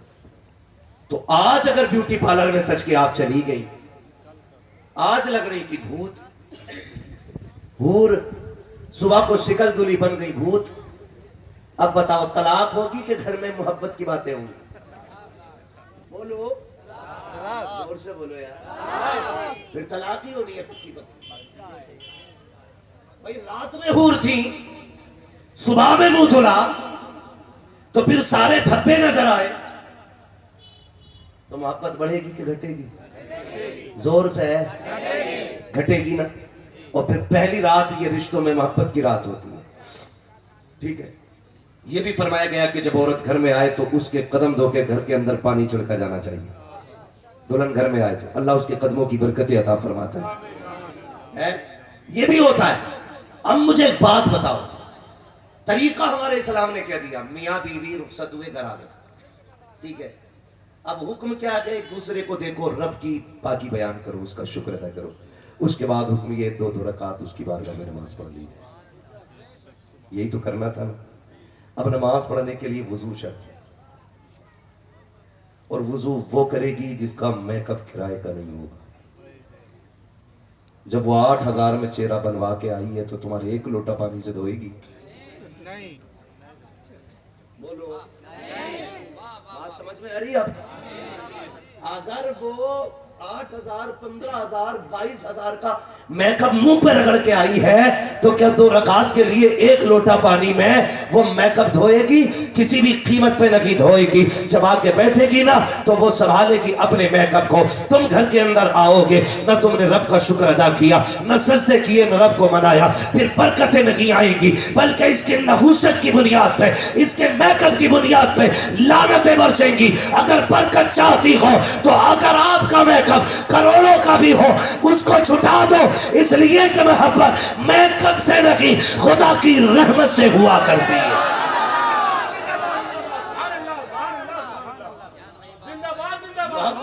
रहमत से रिश्तों में प्यार खुदा पैदा करे। तो अभी ये भी एक मसला हो गया, मेकअप में जा रही है, बस अगली बात। और ये तो पहले ही पहुंच गई ससुराल, अभी तो दामाद भी नहीं पहुंचा ससुराल। ड्रामे कितने चल रहे हैं। इतराट देखो, इतराट, वेलकम, इस्तेकबाल, खैर मकदम बारात का क्या चलता है, जूस, दूध, पान, मीठा। दूल्हा भी इतना बेगैरत है, ससुराल से पहले रुक थोड़ी रहा। इज्जतदार मेहमान एक कोना पकड़ के बैठ जाता, बेगैरत दरवाजे झांकते हैं। अब फैसला करो, ये जो दूल्हा सलाम करने पहले चौखट पे जा रहा, किसे करने गया भाई सलाम? ये सारी रस्में खत्म करो, सारे तमाशे खत्म करो और इतने आसान कर दो निकाह, ताकि मदीने शरीफ से खातूने जन्नत की दुआएं लगनी शुरू हो। आप जानते, मैं आपको बता दूं, मेरे महबूब अलैहिस्सलाम आपके दरवाजे पे अली आए, बैठ गए। हुजूर ने क्या कहा, अली कैसे आए? हुजूर बस आ गया, अगली बात कहने की हिम्मत नहीं। फिर हुजूर ने फरमाया, अली कैसे आए? हुजूर बस यूं ही आ गए। आका ने फिर खुद फरमाया, अली तुम बताते हो या मैं बता दूं तुम क्यों आए? और कोई गैब क्या तुमसे लिहाज होगा, जब ना खुदा ही छुपा तुम पे करोड़ों दुरूद। अली मैं बताऊं क्यों आए हो या तुम बताते हो क्यों आए हो? गर्दन झुक गई, गर्दन झुक गई। कैसे हया वाले लोग थे, गर्दन झुक गई। अल्लाह अकबर। फिर हुजूर खुद बात शेयर थे, कहते हैं, अली जवान हो गए हो, जवान हो गए हो, तुम्हारे निकाह के बारे में सोचा जाए। इतना सुना ना, रो दिए हजरत अली, या रसूल अल्लाह, या रसूल अल्लाह मुझसे पूछ रहे, मैं तो बचपन से आपकी उंगली पकड़ के चला हूं। आका मेरी सांसों के मालिक आप हैं, पूछने की क्या जरूरत, हुजूर जो चाहे फैसला कर दें। हुजूर उठे, घर की तरफ जाने लगे। जिब्रील आ गए, या रसूल अल्लाह किधर जा रहे हैं? कहा अपनी बेटी फातिमा से भी तो बात करनी है ना, बेटी फातिमा से भी बात करनी है। जिब्रील कहते हैं, या रसूल अल्लाह रब ने पैगाम भेजा है, मेरे महबूब से कह दो जमीन पर अली से बेहतर फातिमा के लिए कोई मर्द नहीं है। फातिमा के लिए अली से बेहतर कोई नहीं है, ये रिश्ता हमने कर दिया है। जिब्रील मालूम है, लेकिन बेटी के पास जाना है ताकि जमाने को भी ये पता चल जाए, जब बेटियों के रिश्ते किया करो ना तो खाली अपनी मर्जी से ना करना, अपनी बेटी की भी मर्जी मालूम कर लिया करो। इसलिए मेरे नबी ने कहा था, गए अंदर, खातूने जन्नत को आवाज दी, बेटी जी बाबा। अली दरवाजे पे आया खड़ा है, अब्बा क्यों आए हैं? बेटी तेरे रिश्ते के लिए आया है, बता तेरी क्या राय है? इतना सुनना था, हिचकी भर के रोई खातूने जन्नत। अब्बा जी ये बात तो माएँ पूछा करती है, आप पूछ रहे हैं? हुजूर ने बेटी को तसल्ली दी, फरमाया बेटी बताओ ना, अली आया है, बताओ क्या राय है? बेटी खामोश है, मेरे नबी बेटी से पूछने आए हैं। मैं आपसे पूछना चाहता हूँ, जब आप बच्चों के रिश्ते करते हो तो बेटियों से पूछा करते हो? बेटियों से कभी पूछता है तुमने कि मैं तुम्हारा रिश्ता फला के साथ कर रहा हूँ? कभी ख्याल किया बेटियों की फिक्र का? कह देता नहीं जी मैं प्रधान हूँ, जबान दे के आया हूँ, अब जान जा सकती है, जबान बदल सकता वो, मैंने अपनी बेटी के रिश्ते की फलां से हाँ कर दी है, अब मैं बर्दाश्त नहीं करूंगा, बात टल जाएगी। और तुम्हें खुदा का वास्ता, तुम बेटों से 10-10 बार पूछा करते हो ना कि तेरा रिश्ता करना है, एक बार बेटी से भी पूछ लिया करो। तुम जानते हो बेटों से इसलिए पूछा करते हो क्योंकि बेटा निकाह के वक्त भी इनकार कर सकता है, और बेटी से इसलिए नहीं पूछा जा सकता है क्योंकि बेटियां कभी बाप की इज्जत को उछलता हुआ नहीं देखा करती है। हमने देखा है बेटियों की जिंदगी को, कितने बापों ने जबान की बात पे आकर के हम जी जबान दे चुके हैं, इसलिए बेटी के रिश्ते के लिए अब कहीं और नहीं हो सकता है। वही बेटी जिसका बचपन में हाँ कर दिया था, कभी शराबी के दामन से जो बांध दी जाती है, कभी ज्वारी की गोद में डाल दी जाती है, कभी किसी कबाबी के घर में डाल दी जाती है। और बेटियों के जिगर को सलाम करता हूँ। और यार मैं तुमसे कहा करता हूँ, जब बेटियां पैदा हुआ करें तो चेहरे न बिगाड़ा करो, बल्कि रब की बारगाह में 2 सजदा शुक्र सादा कर लिया करो,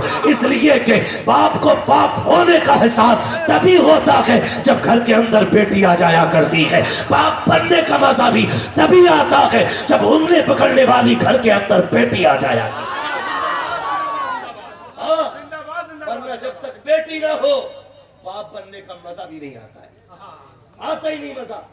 बाप बनने का मजा भी तब आता है जब बेटी होती है। खुदा की कसम मैंने ये तजर्बा किया है, बेटे जायदाद के वारिस होते हैं, बेटियां बाप के प्यार की वारिस होती हैं। हो सकता है किसी दयूस को मेरी बात खराब लगे, हो सकता है, मगर मैं वो बात कह रहा हूं जो मेरे नबी को भी पसंद है। और खुदा की कसम सच्ची बात यही है, जब बेटियां घर में होती है तो फिर घर की रौनकें बढ़ जाया करती है, घर की रौनकें बढ़ जाया करती है। बेटी बेटी होती है। और जाओ तजर्बा कर लेना, जिसके घर में बेटी है आजमा के देख लेना। जब बाप परदेश से आता है ना, बेटा चादर तान के सोता है, लेकिन बेटी नहीं सोती है। क्यों? रात में अब्बा आएंगे तो दरवाजा कौन खोलेगा? रात में आएगा तो बाप खाना कौन बना के देगा? शायद खाना ठंडा हो, मेरे बाप आएंगे, ठंडा खाना कैसे खाएंगे? हाँ हाँ, आप जाकर के देखो, एयरपोर्ट पे अक्सर आना जाना रहता है, कभी किसी परदेसी को आते हुए देखो, किसी परदेसी को जाते हुए देखो। मैंने देखा है जब बाप परदेश से आता है ना, तो बेटा वहीं पे खड़ा रहता है जहाँ ग्रिल लगी होती है। और कई बार बेटियां तो सिग्नल तोड़ के भाग जाती हैं, फौजों की हदें तोड़ के भाग जाती हैं। छोटी छोटी बेटियों को आप देखो, एयरपोर्ट पे जब वो दौड़ लगाती है, खुदा की कसम लगता है बेटी खुदा की रहमत। क्यों कहा है मेरे नबी ने, जब दौड़ के बाप की गोदी से लिपट जाती है बेटियां, तब पता चलता है कि बेटी कितनी बड़ी रहमत होती है। और अल्लाह से बेटे मांगते हो, मांगो, तुम्हारा हक है, क्योंकि बेटे से नस्ल चलती है, बेटे से नस्ब चलता है। लेकिन रब से बेटियां भी मांगा करो, इसलिए कि बेटे दुनिया के अंदर नस्ब और नस्ल चलाते हैं, और बेटियां दुनिया के अंदर बाप की शान का पता बताया है।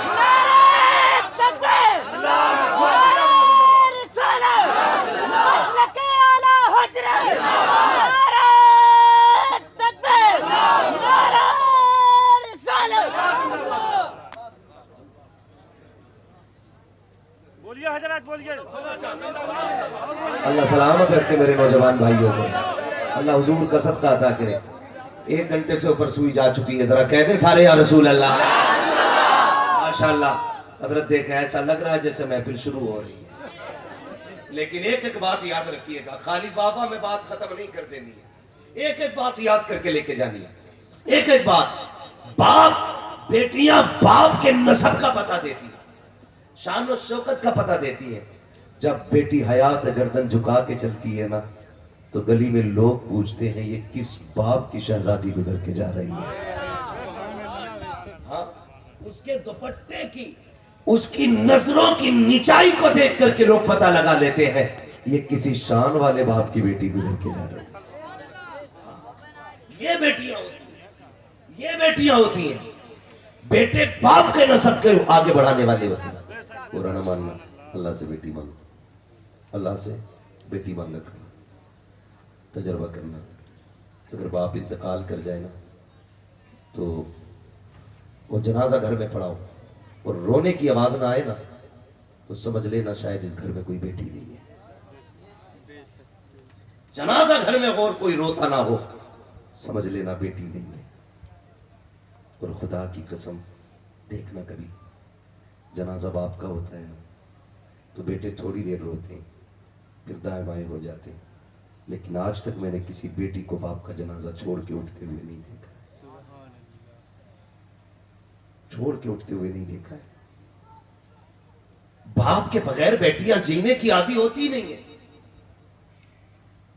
दर्द नहीं जाना अपना, समझे फिर नहीं जाना तो हुजूर के ना, जब आपका विसाल का वक्त करीब आया ना, हुजूर ने खातून जन्नत को रोते हुए देखा, बुलाया, कान में 2 बातें कही। एक बात कही ना तो खातून जन्नत रो पड़ी, दूसरी बात कही तो खातून जन्नत हंसने लग गई थी। ये बेटियां होती हैं, बेटियां। मैं समझाने लगा हूं, अल्लाह करे आपकी समझ में मेरी बात आ जाए। हाँ, हुजूर ना बेटी से 2 बातें कही। उम्मुल मोमिनीन आयशा सिद्दीका कहती है, फातिमा बताओ ना वो क्या बातें थी जो हुजूर ने विसाल के वक्त तुमसे कही थी। एक बात सुन के रो दी थी, दूसरी बात सुन के हंस दी थी। खातून जन्नत ने कहा था मेरे कान में बाबा ने मुझे रोते हुए देखा, तो मैं मेरे कान में कहने लगे बेटी मैं दुनिया से जाने वाला हूँ। कहने लगे मैं बाप की जुदाई के गम से रोने लग गई। मैं जब बेतहाशा रोई ना, अब्बू ने मेरे कान में कहा फातिमा रोना, मेरे बाद सबसे पहले तू ही मेरे पास आने वाली है। ये रिश्ते होते हैं। और याद रखिएगा, हुजूर के विसाल के बाद हुजूर के गम में सबसे ज्यादा रोने वाली जात को खातून जन्नत कहा जाता है। बेटी रोई है, ये बेटियां होती हैं, बाप के जनाजे को छोड़ के बेटियां नहीं जाती हैं।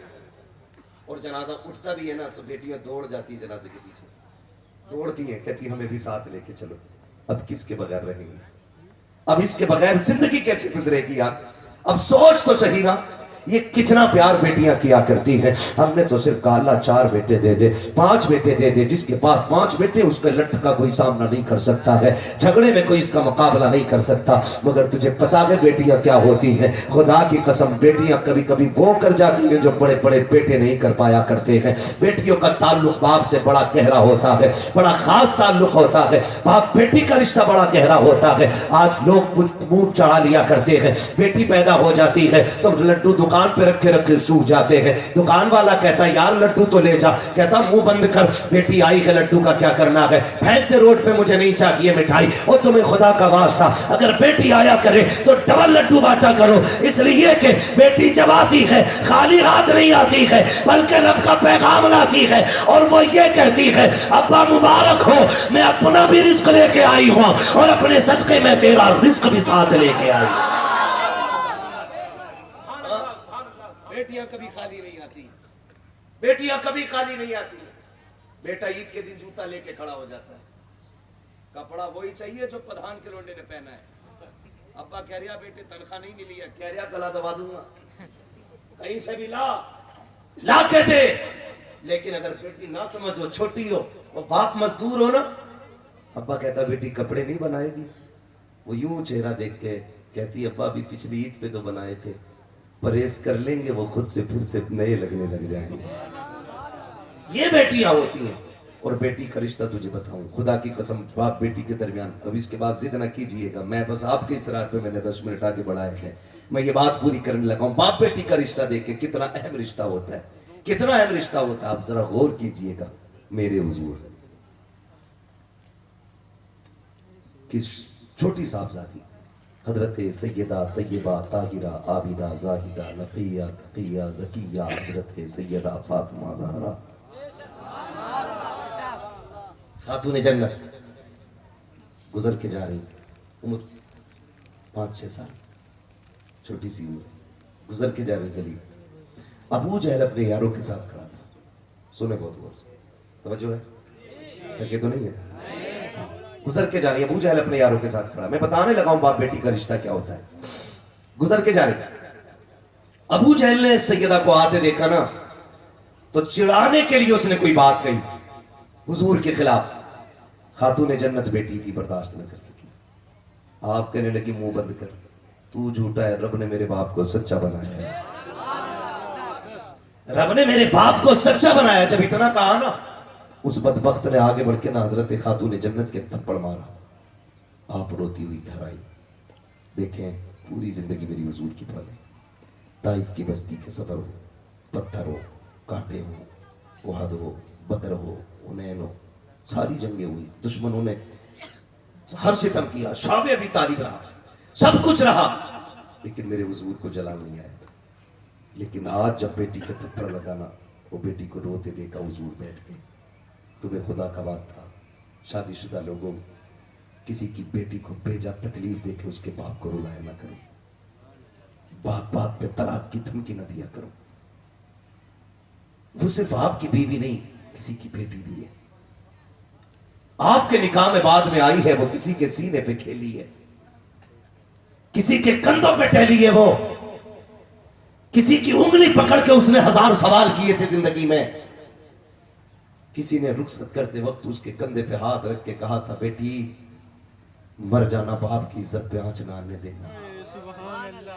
उसे गाली देते वक्त कमजोर न समझना, उसे लात जूते मारते वक्त ये मत समझना ये कुछ नहीं कर सकती। वो भी इंसान है, अगर तू तो थप्पड़ मारेगा, एक वो भी तो मार सकती है। लेकिन क्यों नहीं मारती? तुझे पता है, जब वो चली थी, बाप ने पगड़ी उतार के पैर में रखी थी, कहा था मेरी बेटी अपने बाप की 18 साल की मेहनत की लाज रख लेना, मैं तुझसे कुछ नहीं मांगता, मैंने 18 साल तुझे लुक में खिला के पाला है, उसकी कीमत कुछ नहीं चाहिए। मेरी बेटी कुछ भी हो जाए अपने बाप की पगड़ी पे आंच मत आने देना। तुम कुत्तों की तरह मारते रहे वो पिटती रही, तुम उसको गाली देते रहे वो सुनती रही, तुम उसे जलील करते रहे अपने परिवार में वो बर्दाश्त करती रही। तुम्हें ख्याल क्यों नहीं आया? तुम्हें अपनी लाडली तो बड़ी प्यारी है, फिर किसी की बेटी तुम्हें क्यों प्यारी नहीं है? खुदा के वास्ते किसी की बेटी को सितम न देना, किसी की बेटी को ऐसा दुख न देना जिसकी खबर उसके बाप को हो जाए। याद रखिएगा, जब बाप को बेटियों की तकलीफ की खबर होती है तो बाप जीते जी मर जाया करता है। 7 बेटियां बाप को उतनी बोझ नहीं लगती है जितनी एक बेटी के हाथ में तलाक का कागज बोझ लगता है बाप को। तुम्हें खुदा का वास्ता बात में बच्चियों को तलाक न दिया करो, बात में घर से न निकाला करो, छोटी सी जिद को लेकर के किसी की जिंदगी तबाह न किया करो। तुम्हें तो दूसरी बीवी मिल जाएगी, लेकिन तुम क्या जानते हो एक बाप के कलेजे पे क्या गुजरती है जब बेटियां तलाक लेके आती है। बाप जीते जी मर जाया करता है। अगर तुम मुस्तफा से सच्चा प्यार करते हो तो कभी भी किसी की बेटी को बिना वजह अपनी खुशी के लिए, अपने सुकून के लिए तलाक मत देना। अगर उसकी आदत खराब भी है बर्दाश्त कर लो, अल्लाह उसके सितम के बदले में तुम्हें जन्नत का परवाना अता फरमाए। हाँ, किसी के बाप को दुख न देना। बेटियां जब रोती हुई आती है बाप को बड़ा दुख होता। मेरे हुजूर के घर बेटी रोती हुई आई, खातूने जन्नत रोती हुई आई है। हुजूर ने बेटी को रोते देखा ना, जमीन पे बैठ गए, बाजू फैला दिए, फातिमा जल्दी आ, क्या हुआ बेटी? सारी बात बताई। हुजूर रोने लग गए। वो जलाल आ गया आज। फरमाया जाओ बेटी अबू सुफियान से जाके मिलो और उनसे जाके कहो कि वो भी जाके अबू जहल से बात करें, वो मेरी बेटी से माफी मांगे, वरना आज मेरे हाथ उठेंगे और इसकी नस्ल का बेड़ा गर्क होना है। ये बचेगा नहीं, और ना ये ना इसके चाहने वाले, कोई नहीं बचना है। आज पहली बार हुजूर ने ये बात कही है। बेटी जा रही थी, अबू सुफियान ने देख लिया। सुने आप, पढ़े तारीख पूरी, हुजूर के बड़े दुश्मनों में नाम हज़रत अबू सुफियान का आता है। बड़े बड़े दुश्मनों में, और बड़े दुश्मनों में सिर्फ अबू सुफियान को हुजूर की गुलामी में असर हुई है, बाकी किसी को नहीं। बड़े बड़े दुश्मनों में सिर्फ हज़रत अबू सुफियान को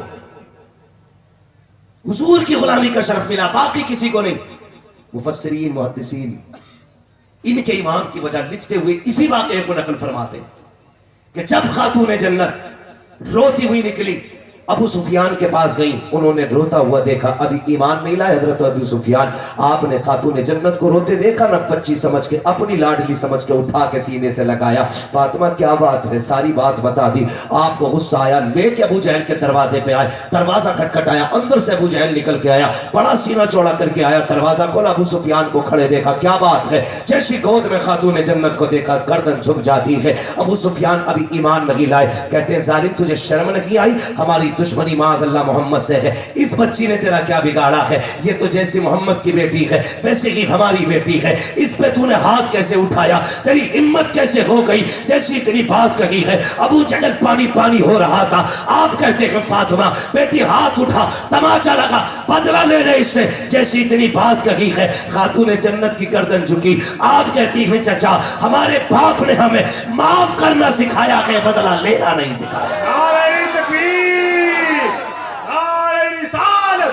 असमती बेटी कॉन्फ्रेंस मसलके आला हजरत हमारे बाप ने हमें माफ करने सिखाया। फिर अबू सुफियान ने अपने हाथ से हाथ पकड़ा, फिर थप्पड़ मारे तो मुस्कुराती हुई खातून जन्नत आ गई, मुस्कुराते हुई आई। बाप का भी अजीब मसला है, बेटी को बहुत हंसता देखता है तब भी बाप रोता है, रोता हुआ देखता है फिर भी रो देता है। अब हंसते हुए देखा हुजूर ने बेटी को सीने से लगाया। शहजादी क्या बात है बताओ ना। जब पूरी बात बताई ना, फिर नबुव्वत वाली झोली फैल जाती है।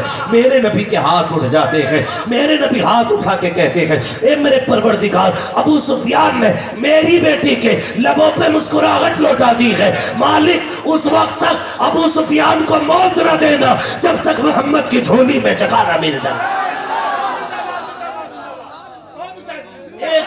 अबू हुरैरा ने कहा था अबू सुफियान ये जो तुम्हें ईमान की दौलत मिली है ये तुम्हारी होशियारी की वजह से नहीं, ये खातून जन्नत की प्यार की वजह से तुम्हें दौलत मिली। ये बेटियां अल्लाह से बेटियां मांगा करो, बेटियां मांगा करो। बेटी क्या होती है? अगर ये बात करने लगे बड़ा वक्त चाहिए, बड़ा वक्त चाहिए। अल्लाह जिनसे राजी होता है ना उनके घर में बेटी भेज देता है, जिनसे खुश होता है अल्लाह उन्हें बेटी देता है। और बेटी खाली नहीं आती है, जन्नत के टिकट लेके आती है, रिज्क का रजिस्टर साथ लाती है। जब वो आती है अल्लाह उसके सदक़े में बरकत अता फरमा देता है। आखिरी बात कर दूं, सुने जिनके घरों में बरकत नहीं है लेकिन बेटियां हैं, बरकत नहीं है, बहनें हैं, तो ये जो 6-6 किलो के तावीज़ लटकाए घूम रहे हो, ऐसा पूरा पीर लटका लो 1.5 क्विंटल का। इसलिए कि आधी गुर्बत तो आई ऐसे पीरों की वजह से, तो उनके तावीज़ों से रहमत कहाँ से आएगी। हाँ, अगर बरकत नहीं हो रही है ना, मुसल्ला बिछा, 2 रकात नमाज हाजत पढ़, आगे बेटी को बैठा, उसके हाथ अपने हाथों में ले, वो क्या मालिक इस बच्ची के सदक़े में रिज़्क़ अता फरमा। हमारा एतकाद ये है हाथ नीचे बाद में आएंगे, अल्लाह अर्शों से रिज़्क़ का इंतज़ाम पहले फरमा देगा। ये बेटियां इनके सदक़े में रोज़ी मांगा करो अल्लाह से। फरमाया गया वो अम्मा भी नेमत रब्बी का फहद, अपने रब की नेमतों का खूब खूब चर्चा करो। अल्लाह ने बेटी दी है, बेटी रहमत होती, बेटी नेमत होती। बेटे आए तब भी अल्लाह का जिक्र करो, बेटी आए तब भी अल्लाह का जिक्र करो, अल्लाह और उसके रसूल को राजी करो। बेटा आए तो डीजे बजा रहा बुड्ढा, पैर ही नहीं रुक रहे। बेटी आ गई तो मर गया, बेटैम पड़ गया खाट पे, क्या हुआ, पोती आई है, ऐसी बहू है, लोनी ही लोनी है। कोक खिलवा दी किसी ने, पेट बंधवा दिया किसी ने, बेटे ही नहीं हो रहे। अल्लाह कुरान में फरमाता, अल्लाह जिसे चाहता बेटी अता फरमाता, जिसे चाहता बेटे अता फरमाता, जिसे चाहता दोनों अता फरमाता, जिसे नहीं चाहता उसे कुछ नहीं देता है। तो ये बेचारी क्या कसूरवार है इसमें, तो ये भी वहम दिमाग से निकाल दो। बेटे नहीं हो रहे, दूसरी शादी कर ली, फिर भी नहीं हुआ, तीसरी कर ली। मसला ये नहीं है, मसला ये नहीं है। अल्लाह चाहता है ना तो फिर जहां चाहता है वहां से वही औलाद अता फरमा देता है, कोई नतीजा नहीं है। ये सारे तरीके जो है ना, ये हम गुमान अपने गलत है। अल्लाह चाहे तो बेटी अता फरमा देता, चाहे 15 मिनट बोलने वक्त बहुत ज्यादा। मैं आपको एक बात बता दूं, आज मैं 1.5 घंटा बोल गया हूँ ऑलरेडी। मैं असल में बुखार में चल रहा हूँ। हाँ, बहुत हिम्मत करके आप इतने अच्छे लोग, इतने अच्छा सुना आपने, इसलिए 1.5 घंटे तक बात चल गई। और ये उलमा भी बड़ी इनकी मोहब्बतें रही माशाल्लाह, बैठे रहे, वरना कहाँ किसी के पास इतना वक्त होता है जो इतना कीमती वक्त दे, है ना मेरे भाई। मैं इंशाल्लाह कभी फिर, हाँ बस अल्लाह सलामत रखे। देखे अगर आपने बुलाया है तो एक ही दिन में इतना ना निकाल दो, किसी को इतना नचा हो कि दम निकल जाए। दाहिया कल्बी का वाक़या मेरे भाई बहुत लंबा हो जाएगा। मेरे भाई अल्लाह आपको सलामत रखे। मैं सबकी फरमाइश को एक जगह रखते हुए बस हुजूर का शजरा बयान कर लेता हूँ, ताकि आपकी ख्वाहिश भी हो जाए और फिर मेरी भी बात पूरी हो जाए। ठीक है जी, करेंगे इंशाल्लाह बेटियों से प्यार, अल्लाह से बेटियां मांगेंगे। किसको अपनी बेटी प्यारी है, जरा हाथ उठा के बता दें, कितनों को अपनी बेटी प्यारी है? सबको अपनी बेटी प्यारी है। हाथ नीचे क्यों जा रहे हैं भाई, नीचे क्यों जा रहे हैं? जिन्होंने हाथ उठाए अल्लाह उन्हें खातून जन्नत के सदक़े में जन्नत अता फरमा दे। देखो डंडी ना मारो, बाद में दुआ सुन के हाथ उठा रहे हो, पहले डर रहे थे। सुने, जब हम ये चाहते हैं हमारी बेटी सुख में रहे, तो उसूल याद रखिए, तुम दूसरे की बेटी को इज्जत दो, अल्लाह आपकी बेटी को इज्जत अता फरमाएगा। आप दूसरे की बेटी को इज्जत दो, अल्लाह आपकी बेटी को इज्जत अता फरमाएगा। अगर आप ये चाहते हो आपकी बेटी आपके सर पे बोझ न बने, तो आप किसी की बेटी को उसके सर पे बोझ न बनने दें। बस इतना सा करना। और ये नहीं है कि ये आपका पूरा जिला, कौन सा जिला लगता है, संत कबीर में बस सुधरेगा तब हम सुधरेंगे, पूरा इलाका सब करेगा तब हम करेंगे। बस्ती का नाम क्या है अपनी? ये कोशिश करो, ये काम का आगाज हम सिसवा से करेंगे, ताकि दुनिया को पता चल जाए हुजूर के गुलामों ने निकाह आसान कर दिया कि अब हिंदुस्तान में निकाह आसान होने शुरू हो गए। करेंगे इंशाल्लाह। बताओ ससुराल का बेड अच्छा है कि जन्नत का महल? बोलो जोर से। ससुराल की प्लेट अच्छी है, जन्नत के प्याले? तो फिर ये भीख के प्यालों से बेहतर जन्नत के प्याले अच्छे हैं कि नहीं है? फिर अल्लाह अगर इतनी ताकत दे, इतनी तौफीक दे, एक बेड खरीद सको, 4 बर्तन खरीद सको, उठने बैठने के लिए कुर्सी खरीद सको, चलने फिरने के लिए एक मोटरसाइकिल या साइकिल ले सको, तो फिर इतना इंतजाम करके किसी से फ्री निकाह कर लो। खुदा की कसम इधर गरीब का बोझ हल्का हो जाएगा, अल्लाह कयामत में गुनाहों का बोझ हल्का फरमा देगा।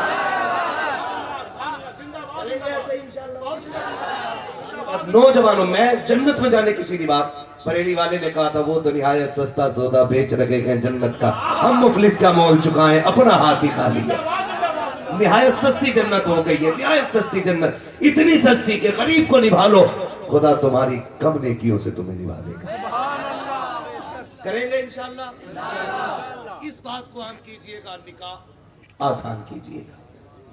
अल्लाह हमारी कौम को निकाह आसान करने की तौफीक अता फरमाए। हाँ, ये जन्नत में जाने का आसान तरीका है। बस अब सारे बोल दे जरा या रसूल अल्लाह। मेरी बात सुने, मेरी बात सुने। अब मैं हुजूर का शजरा पढ़ने लगा हूँ। मैं हाथ का इशारा करूंगा तो आपको क्या बोलना है? घूर के ना देखो मुझे, कुछ नहीं हो सकता। मैं 1.5 घंटा बोलना था, बोल लिया। ये घूरना था तो पहले घूर लेते। जरा बोल दो जरा सुभान अल्लाह। ये जो नौजवान बच्चे मेरे आगे बैठे मेरे भाई, जरा आप बोले सुभान अल्लाह। खाली आप जोर से बोलते रहेंगे ना, इतनी एनर्जी मिल जाएगी जिससे कि मैं पूरा शजरा पढ़ ले जाऊंगा। हाँ, मैं पूरा शजरा पढ़ ले जाऊंगा। जरा सारे कहते सुभान अल्लाह। कोशिश ये करनी है, मेरा हाथ का इशारा होगा, आपको सुभान अल्लाह कहना। उसकी वजह क्या है ना, आप सुभान अल्लाह कहेंगे मुझे सांस लेने का मौका मिल जाएगा। ठीक है, आप सुभान अल्लाह कहेंगे, आपको नेकी मिल जाएगी, मुझे सांस मिल जाएगी। अल्लाह चाहेगा तो आपकी नेकियों के बदले में मुझे भी नेकी मिल जाएगी। ठीक है, जरा जोर से बोलो सुभान अल्लाह। आदम के बेटे शीश, ऐसे नहीं, डंडी न मारो, बीच में धोखा दोगे तो फिर मुझे खांसी लग जाएगी, ठंडा लग जाएगी। सांस भी लेना चाहिए ना, मुझे आराम करना है ना। तो सांस बीच में नहीं लेने का मौका देना, फिर बोले सुभान अल्लाह। आदम के बेटे शीश, शीश के बेटे यानस, यानस के बेटे कैनान, कैनान के बेटे मैलाइल, मैलाइल के बेटे ब्यारत, ब्यारत के बेटे इदरीस, इदरीस के बेटे मुतवशिक, मुतवशिक के बेटे लबकने के नाम, लबकने के नाम के बेटे नूह, नूह के बेटे शाम, शाम के बेटे जुल्हाद, जुल्हाद के बेटे शालिक, शालिक के बेटे आबिर, आबिर के बेटे दाता, दाता के बेटे रावा, रावा के बेटे सारू, सारू के बेटे नाखुर, नाखुर के बेटे तारिक, तारिक के बेटे इब्राहिम खलीलुल्लाह। साथ दो ना, आपने गड़बड़ मार दिया। इसका गला ना घोटो, इसकी थोड़ा सा साउंड दे दो, जैसा शुरू में था वैसे ही रहने दो। अल्लाह सबका भला करे, जरा बोल दे सुभान अल्लाह। आदम के बेटे शीश, शीश के बेटे यानस, यानस के बेटे कैनान, कैनान के बेटे मैलाइल, मैलाइल के बेटे ब्यारत, ब्यारत के बेटे इदरीस, इदरीस के बेटे मुतवशिक, मुतवशिक के बेटे लबकने के नाम, लबकने के नाम के बेटे नूह, नूह के बेटे शाम, शाम के बेटे जुलाद, जुलाद के बेटे शालिक, शालिक के बेटे आबिर, आबिर के बेटे दाता, दाता के बेटे रावा, रावा के बेटे सारू, सारू के बेटे नाखुर, नाखुर के बेटे तारिक, तारिक के बेटे इब्राहिम खलीलुल्लाह, इब्राहिम खलीलुल्लाह के बेटे इस्माइल ज़बीहुल्लाह, इस्माइल ज़बीहुल्लाह के बेटे केदार, केदार के बेटे अवाम, अवाम के बेटे अमल, अमल के बेटे साबित, साबित के बेटे सलमान, सलमान के बेटे रईसा, रईसा के बेटे इलियासा, इलियासा के बेटे औद, औद के बेटे हव्वा, हव्वा के बेटे नदार, नदार के बेटे मोहित, मोहित के बेटे नदार, नदार के बेटे मुदिर, मुदिर के बेटे इलियास, इलियास के बेटे मुदरिका, मुदरिका के बेटे खदीमा, खदीमा के बेटे किनाना, किनाना के बेटे किनाना के बेटे नदर, नदर के बेटे मालिक, मालिक के बेटे फार, फार के बेटे गालिब, गालिब के बेटे लुई, लुई के बेटे काब, काब के बेटे मुर्रा, मुर्रा के बेटे किलाब, किलाब के बेटे कुसै, कुसै के बेटे अब्दे मनाफ, अब्दे मनाफ के बेटे हाशिम है, हाशिम के बेटे अब्दुल मुत्तलिब है, अब्दुल मुत्तलिब के बेटे अब्दुल्लाह है, अब्दुल्लाह के बेटे मुहम्मदुर रसूलुल्लाह।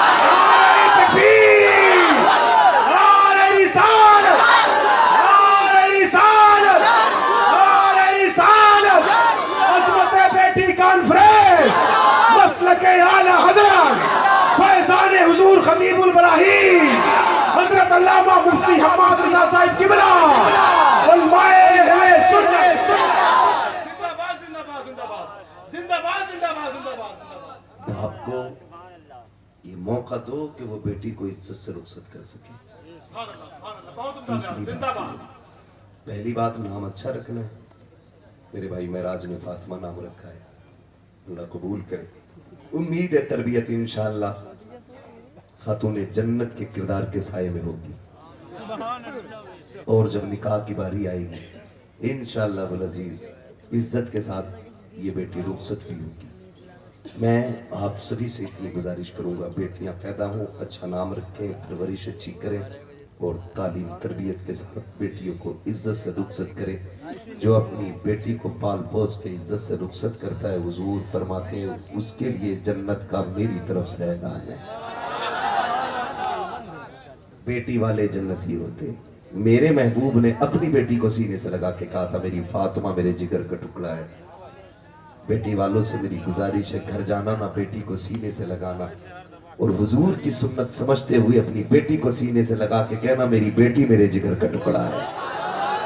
कहेंगे सारे लोग इंशाअल्लाह। मेरे हुजूर ने अपनी फातिमा को सीने से लगा के कहा था। अब हर बाप कम से कम अपनी एक फातिमा को सीने से लगा के कहे कि मेरी बेटी मेरे जिगर का, सारे बोले मेरी बेटी मेरे जिगर का, मेरी बेटी मेरे जिगर का टुकड़ा है। बस जो हुए गलत उनको माफ फरमाए रब्बे कायनात। जिंदगी ने दिया साथ, फिर होगी मुलाकात, चमन रहा फूल खिलेंगे, जिंदगी रही फिर मिलेंगे। मुसाफिर हम भी, मुसाफिर हो तुम भी, किसी मोड़ पर फिर मुलाकात होगी। फकीरान आए सदा कर चले, सदा खुश रहो ये दुआ कर चले। सारे लोग कलमा शरीफ पढ़ लीजिए, ला इलाहा इल्लल्लाह मुहम्मदुर रसूलुल्लाह। दुआ कर लेते हैं अल्लाह ताला हमारे महराज भाई और इनके घर बार और इनके परिवार और इनके ख़ानदान के तमाम ही सुन्नी सही अकीदा अफराद की उम्रों में भी पनाह बरकत अता फरमाए। बिलखुसूस ये बेटी जिसका नाम फातिमा रखा